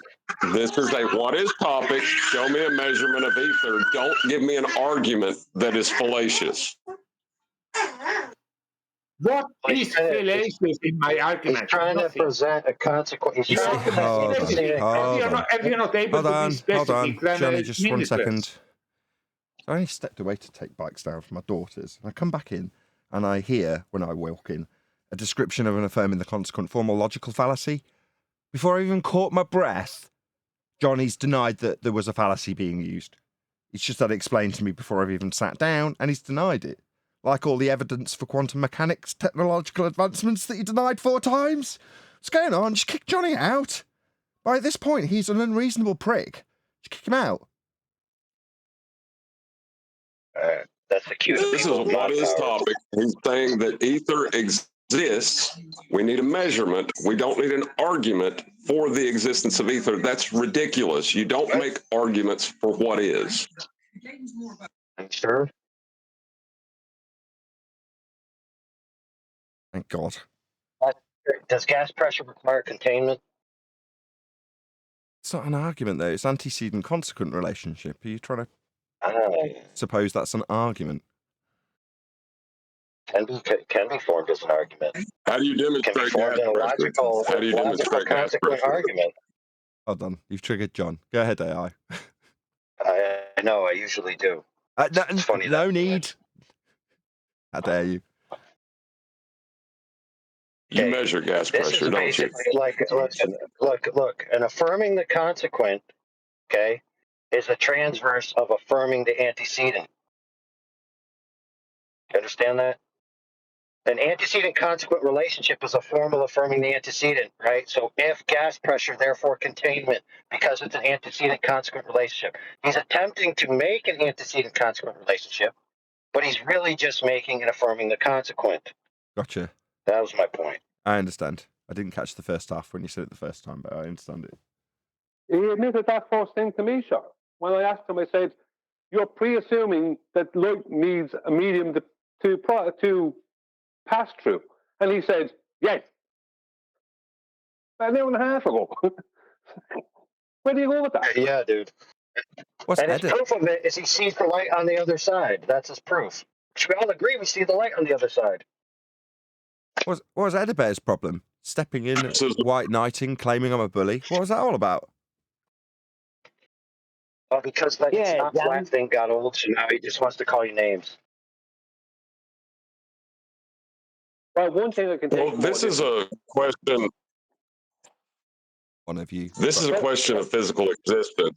So you just have to show measurement. You don't make an argument for existence. I don't know why are people even trying to do that?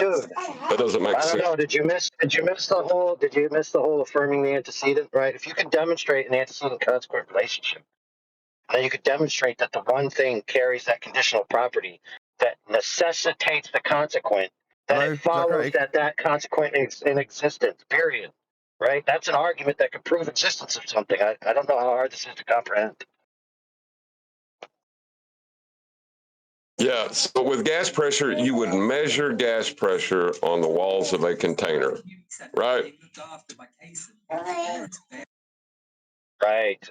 So in his example, he's saying I measure light on the other side, and because gas pressure exists hold on, and on the walls of a container. It doesn't take logic. Dude, I'm sorry you're not capable of seeing this, and I'm really too busy to explain it to you. So you're just gonna have to. Okay, now here goes John and freaking AI going at it. Yeah, come on. Yeah, he's got some kind of superiority complex or something. I don't know.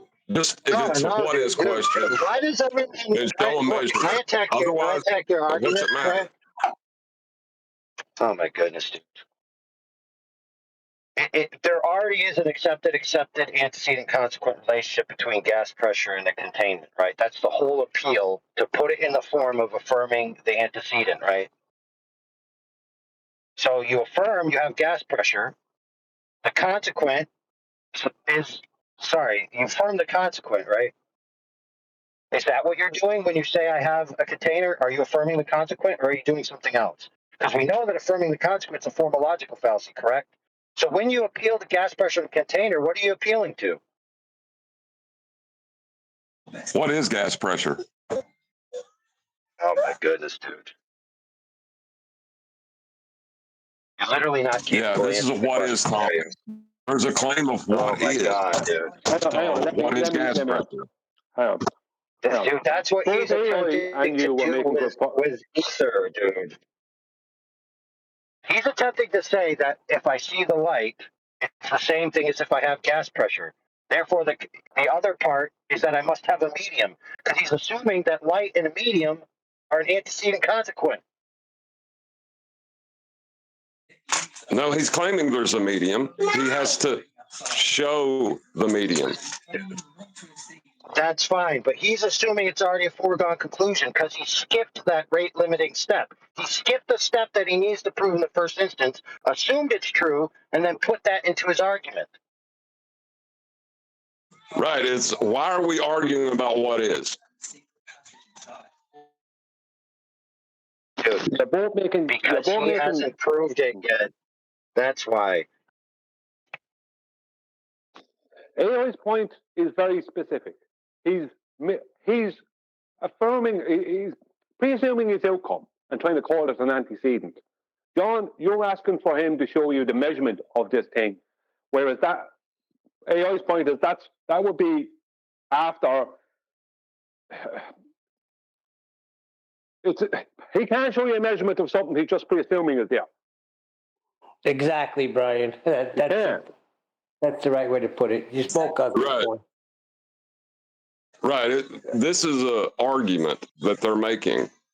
But if it existed, you could just demonstrate it with a measurement because it exists, right? When you ask him about the measurement, if you get to that point where you ask him about the measurement, because I know, because I did get to that point with it, he wants to start telling you about interferometry. But they don't want to talk about interferometry, the three interferometers that are on an inertial navigation system on a plane.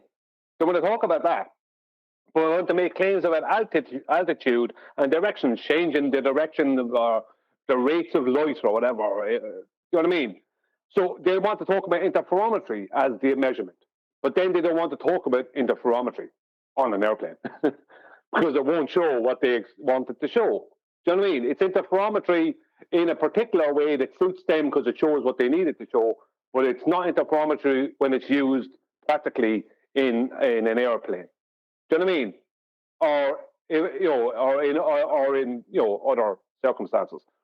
So that's the only measurement you're going to get. Whereas, but AI is spot on because he admitted at the start. I said you have to pre-assume this before you can. Your first step is pre-assuming something is real without having any evidence. He went, yes. He just agreed. Right, and so check this out, Holmes. Check this out. If his pre-assumption was conditionally proven to be true, then his conclusion would carry.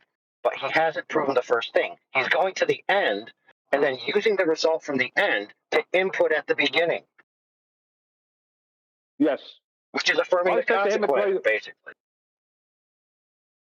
Exactly. I said to him at the very beginning, I said, well, if I presume I'm on a globe of radius 3959 miles, and then I take some measurements, and then I add the R value, does that mean I'm on a globe? He said, it's not the same thing. It's exactly the same thing. Yes, it is. One thing we can there's a lot of take ways from you this. could say it. I mean, Yeah, that's there's the a lot of very ways you could say it. Go ahead, Greg. That's a very definition of affirming the consequences. If you already have a pre-assumption already, and you're trying to prove the pre-assumption without actually identifying the study in particular, yeah, that's the very like definition of affirming the consequences. You already have an assumption, and you instead of you actually trying to see what's really going on or going through the proper steps to prove whether the assumption is true or not, you already assume that it is true, and you're trying to find evidence to prove that it is true, even though the evidence is maybe not there. You're dismissing Textbook, the right? evidence. Textbook. So that's just like the textbook definition of affirming the consequence, and like begging the question a little.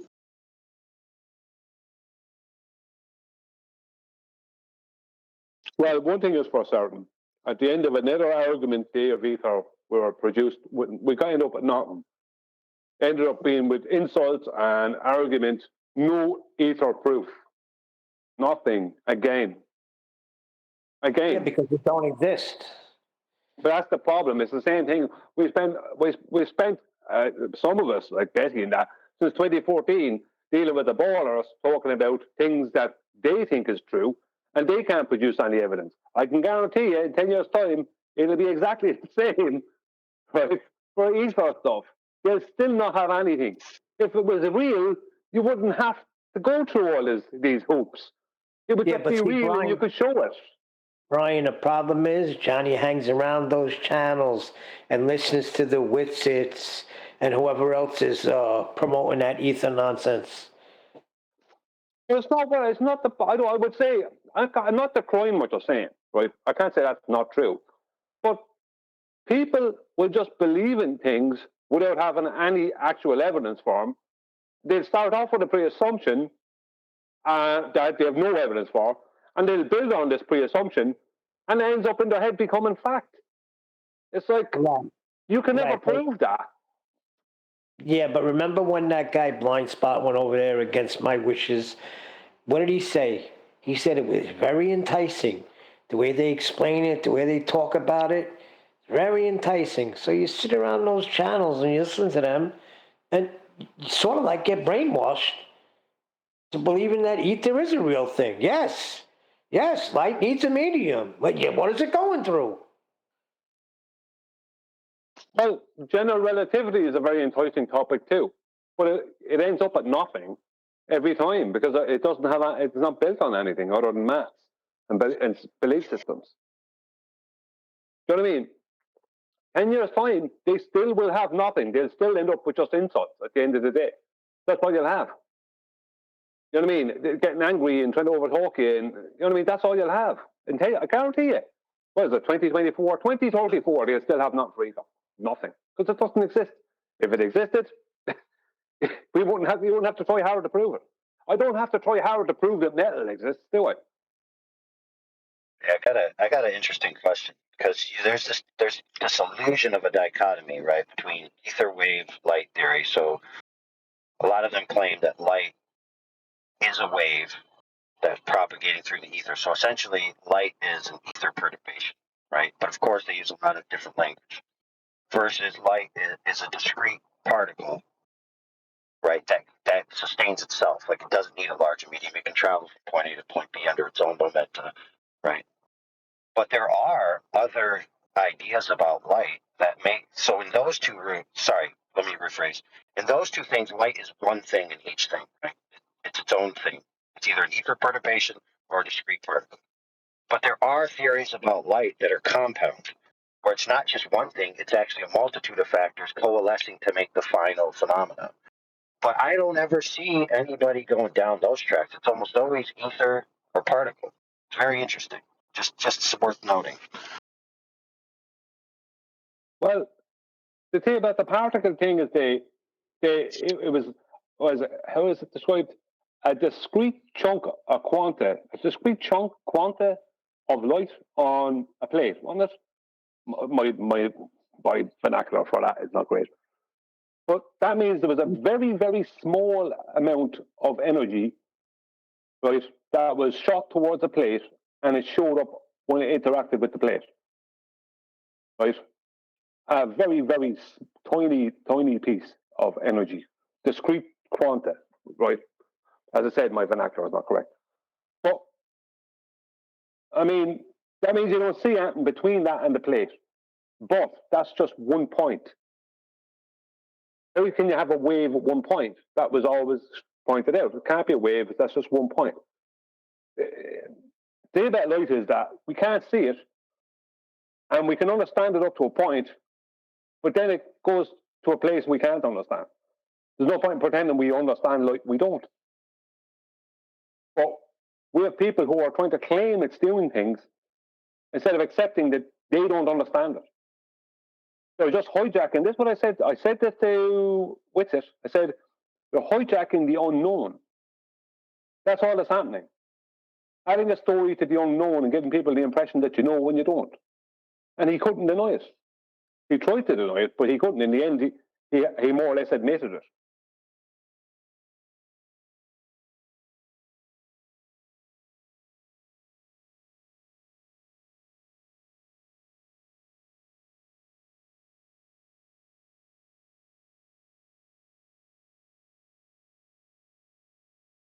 Yeah, I don't know why people are trying to reinvent the wheel with standards of existence, though. You know, Well, you have it doesn't. Go ahead, John. Like, we already have a standard, you know, for how we show something exists. Like, we can't see air, but we can show it exists because, you know, you can measure the pressure it's exerting around you, you know? Exactly. Like, why change and try to give a formulation of logic or a postulation for something that you can't measure? That it just, Well, maybe, it's hold on, ridiculous. John. Maybe you can if you pay them extra, right? Don't they have like a paywall where you pay them extra and they give you information? Yeah, but so check this out. Is sound a propagative wave? Well, I'm not sure. It doesn't sound use air. I'm not sure how it travels. Well, yeah, it can use anything. It can use any medium. Well, see, with sound though, is it waving or is it a particle interaction?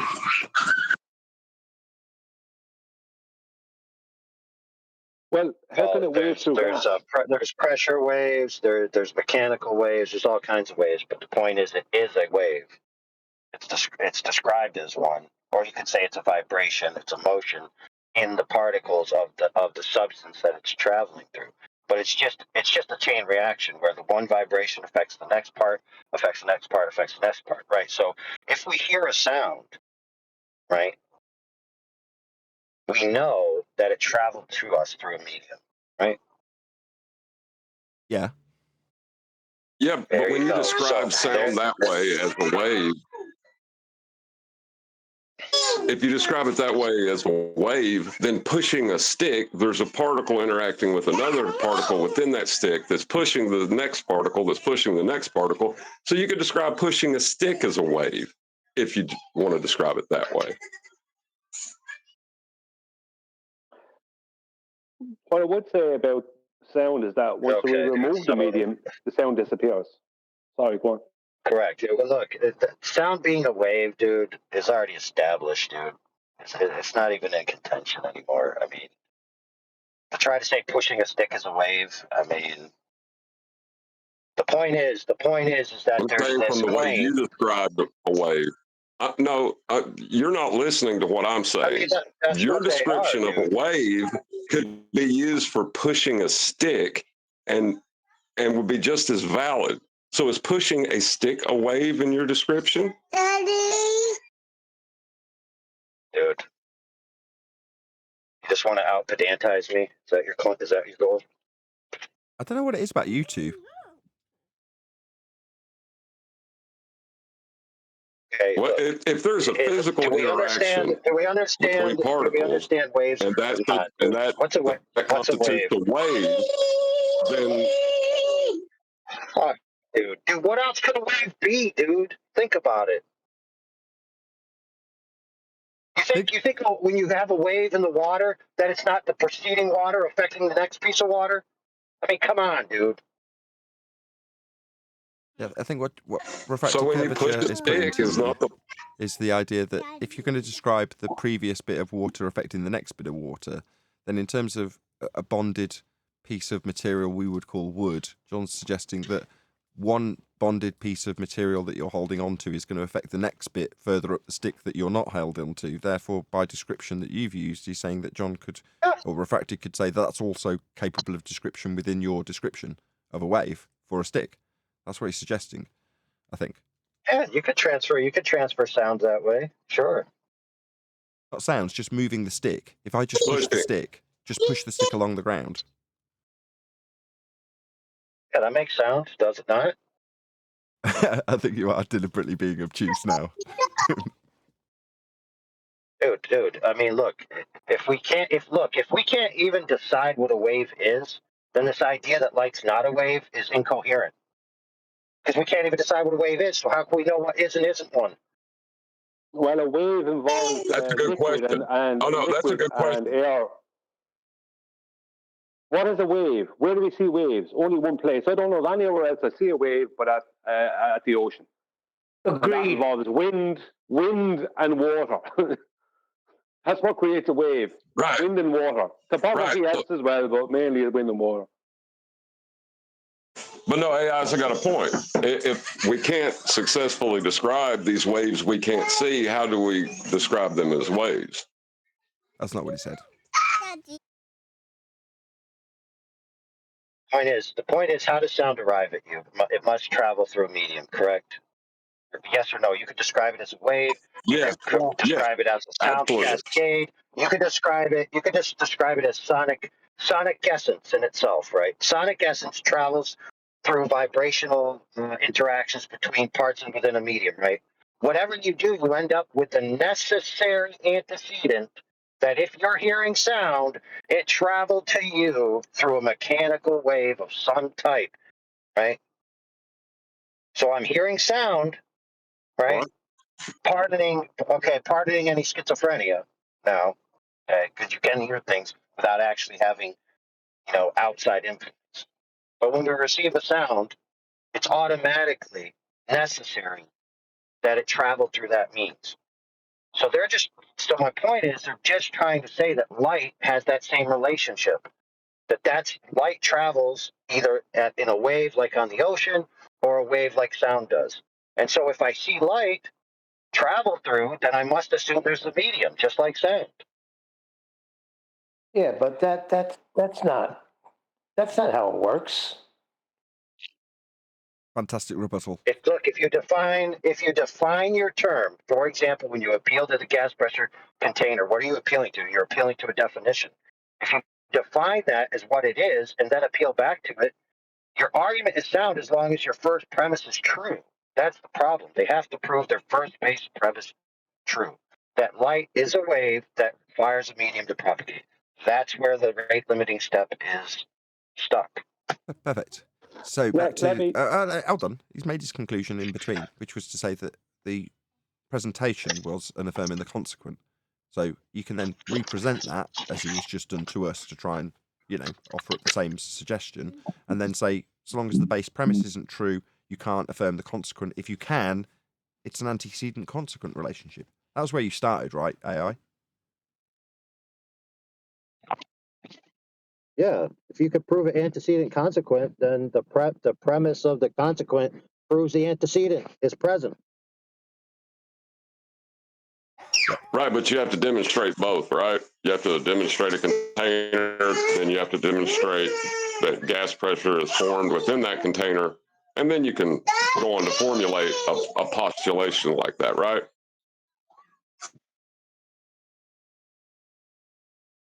Oh, look, all waves, right, require a propagative medium. That's the nature of what a wave is. So if I call something a wave and I Right. name it a You're wave, and I ignoring call me. it a wave, then I'm appealing to that thing that already is present. Yeah, you're pre-assuming that it exists. You're starting off with light as a wave to pre-assume that that wave must move through a medium. That's even which is in violation of what a wave is. The medium itself waves. When it comes to water, it's the medium that's waving. The wave is something that happens to the medium, not through the medium. No, he's not saying that. He's saying it's contained within your affirming the consequent Yeah. arbitrary description in the first place. That's what he's saying. I know, but I'm just pointing out the extra part that people keep on using the term wave, wave, wave. Wave is something that water does. Water is the medium. There's no medium for water to wave through. Water is the medium. You know what I mean? It's nonsense. So when they're pre-assuming, they're pre-assuming that light is a wave, and so because it's a wave, it must have a medium to move through. Waves don't move through the medium of water. Water is the wave. It's so stupid. There you go, which then they would have to recede that light itself is just an ether perturbation. So light is just a wave in the ocean. Sorry. Light is the ether. That's where they're trying to go to. They're just trying to change the name light to ether. That's all they're trying to do. That's why I say. Oh, you guys are here. Say again, Eli? Right. So let me bring up a point. This is a very good point. Remember when I earlier said that there are alternative theories about light? Right. So if you say light, if you say the ether carries the light, then you're saying it's two separate things. If you want to say that ether is the light, like a wave in the ocean, you have a completely different type of argument. Well, when they get to that stage, hold on, let me just tell you where they take it from there. They then reverse it. So they then say that because of that paradox you've just described, because then it's either the thing it's moving through or the thing itself, they then say it's not the thing itself or the light, it's the lack thereof, with ether always being present. So the darkness.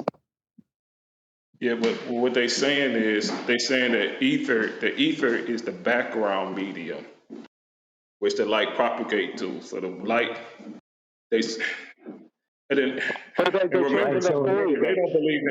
don't believe in photons, and they don't believe that light actually travels. They believe light is instant.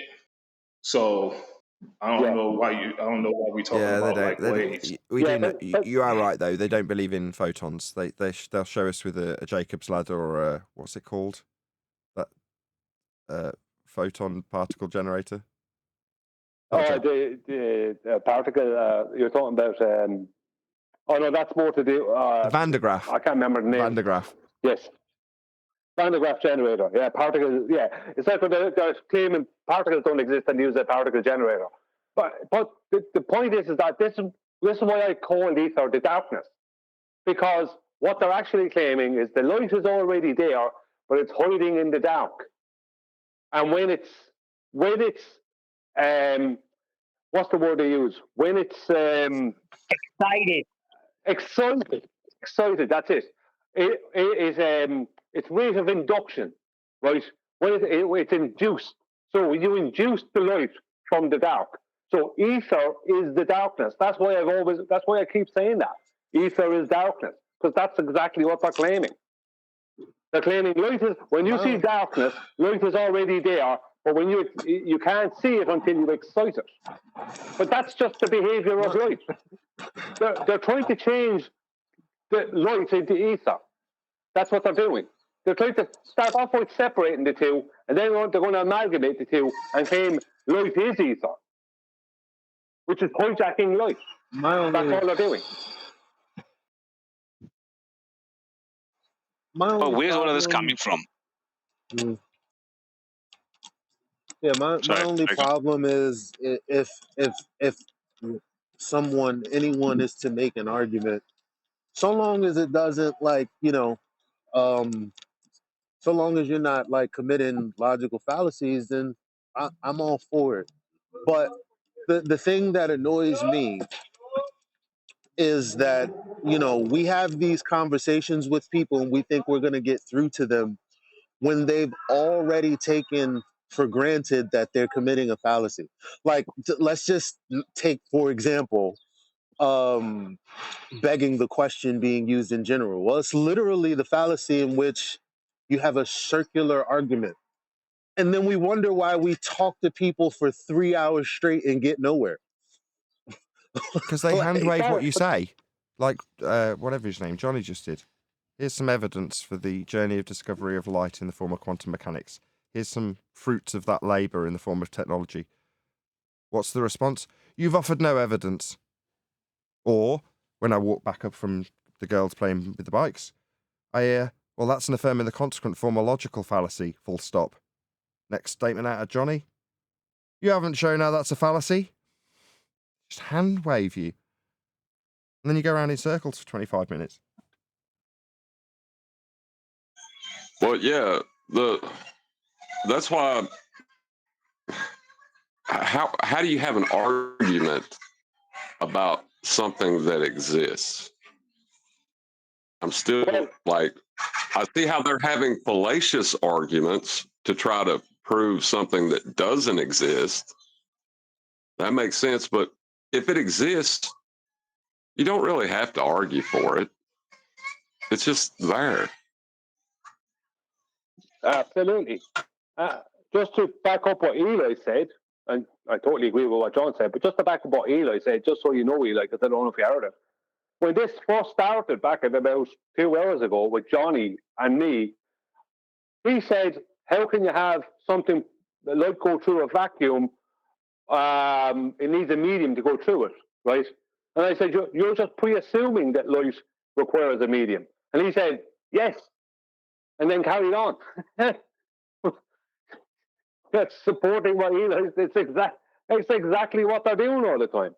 They just, yes, I'm pre-assuming that, and then I'm going to carry on with this nonsense, and then argue for 2 hours if I'm left off. Yeah, it's like once you see what it is like what they'll do is they'll say, well, I have an explanation for this thing. And then you're like, okay, what's the evidence? Well, I just explained to you. Like, okay, well, no, because like they think they're smart. They think they're just not going to beg the question. Okay, don't. They think they're not going to affirm the consequent. Okay, don't. So just tell me, well, I'm not making any claims. I'm just saying I've come across this phenomena. Sometimes it's not a phenomena. And they're like, well, this is the thing that makes most sense to me in the sense of the globers. Like, well, I have an explanation as to why gas has weight, or I have an explanation as to what the horizon is. Okay, now that I've listened to your explanation, do you have any evidence? Well, I just explained it to you. Yeah, but what's the evidence that the explanation you gave is true? It's like I made like 4 next people line break is, like that. do you have a better explanation? Absolutely is. Exactly. 1000%.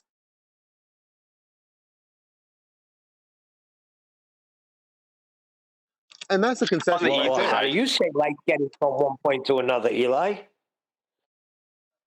I don't make any claims about light other than it being too hot. I'm pretty sure you're just a bully.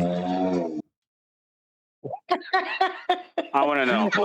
You guys go not making claims. Oh God, you're gonna do this thing again. Oy. Why is this ether business such a big problem? Number one. Hold on, G plus panel. Fine, go ahead, DALA. One more time. I'm just listening to everybody, and I'm trying to remember where all this ether business is coming from. I remember way back, Bob mentioned it on Globebusters, right? But I can't remember why. Why is this a thing? Because it's fantastical and it captures people's imagination? No, Nathan, I it's know not the reason why. It's not the reason why. Bob originally on that 2018 Netflix documentary brought it up then as for the reason why his fiber optic gyro supposedly had a drift of 15 degrees per hour. Correct. But he got it then before that. He was getting it from Ken Wheeler. His Bob's thinking it was coming from Ken Wheeler. And Witsit, independent of Bob, also came to the same conclusions from listening to Ken Wheeler. So both Witsit and Bob got it from Ken Wheeler, who was a Glober or whatever. And Oliver I'm hearing that Ken Wheeler's got something to do with this. Don't forget Oliver. Ken Wheeler is definitely involved. Maybe not necessarily as a causal agent, but as a proximal agent, because he is an idealistic monist, right? And if you've ever heard me talk about this concept that the new shift in the paradigm is going to be towards some type of idealism or monism, which is essentially that everything is one substance. And you've heard the Etherites say this all the time, that everything is a perturbation of ether, right? One thing is the manifestation of all things, the substance from which all things are, right? Which is a profoundly metaphysical claim, is it not? You know Well, if what? one Are thing we is kind everything, of? everything is one thing, and everything is meaningless at that point. Yeah, go ahead, Eli. What were you going to say?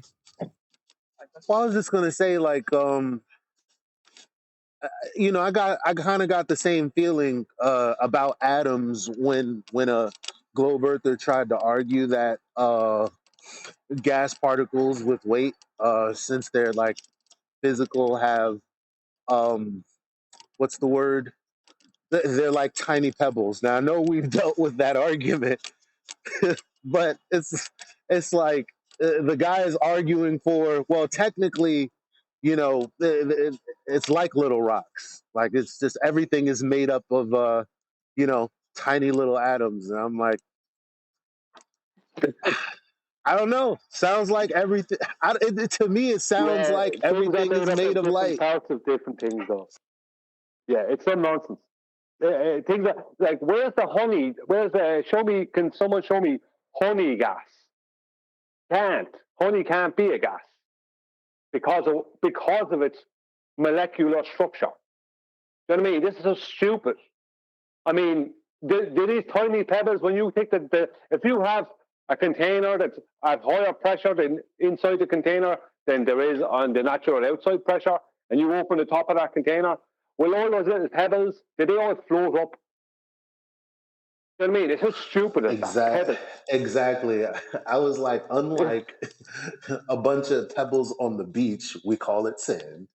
How come when I pass gas, it doesn't just fall out of my like rocks? It's like, obviously it disperses. What you're trying to say is mass attracts mass, so we would need to see the opposite of this. Like, there's no phenomena for what you're claiming, but you do claim that things fall down because they're falling to the center of the sphere because mass attracts mass. So I'm like, well, since that's your premise, let me get a demonstration of that. This guy said, after 2 hours of trying to fuck up sorry, no swearing, trying to mess up the scientific method, after hours of saying, well, you know what, I'm not making a claim that it's proof, but it is an explanation. After all of that, and I'm telling him, it's a red herring, it's a red herring. And in the end, he says, well, I was never answering for your premise anyway. And I'm like, he wasn't even listening. Why do we give these people so much time and energy? Yeah, he just was pushing on something he believes was true. And anyone we deal with that has a belief, Johnny's a good example from earlier. As soon as you challenge their belief, they start getting, they either walk straight through whatever you're saying. They go, yeah. Anyway, back to the same nonsense I was just putting. It's just a rehashing of the same nonsense, or they start getting aggressive, one or the other. It's one or the other, because they get frustrated because their belief has not been proven. You keep on telling them that's just a load of rubbish. You're not proving any of this, and they want to tell you that it's a fact. The thing that they believe in. Do you know what I mean?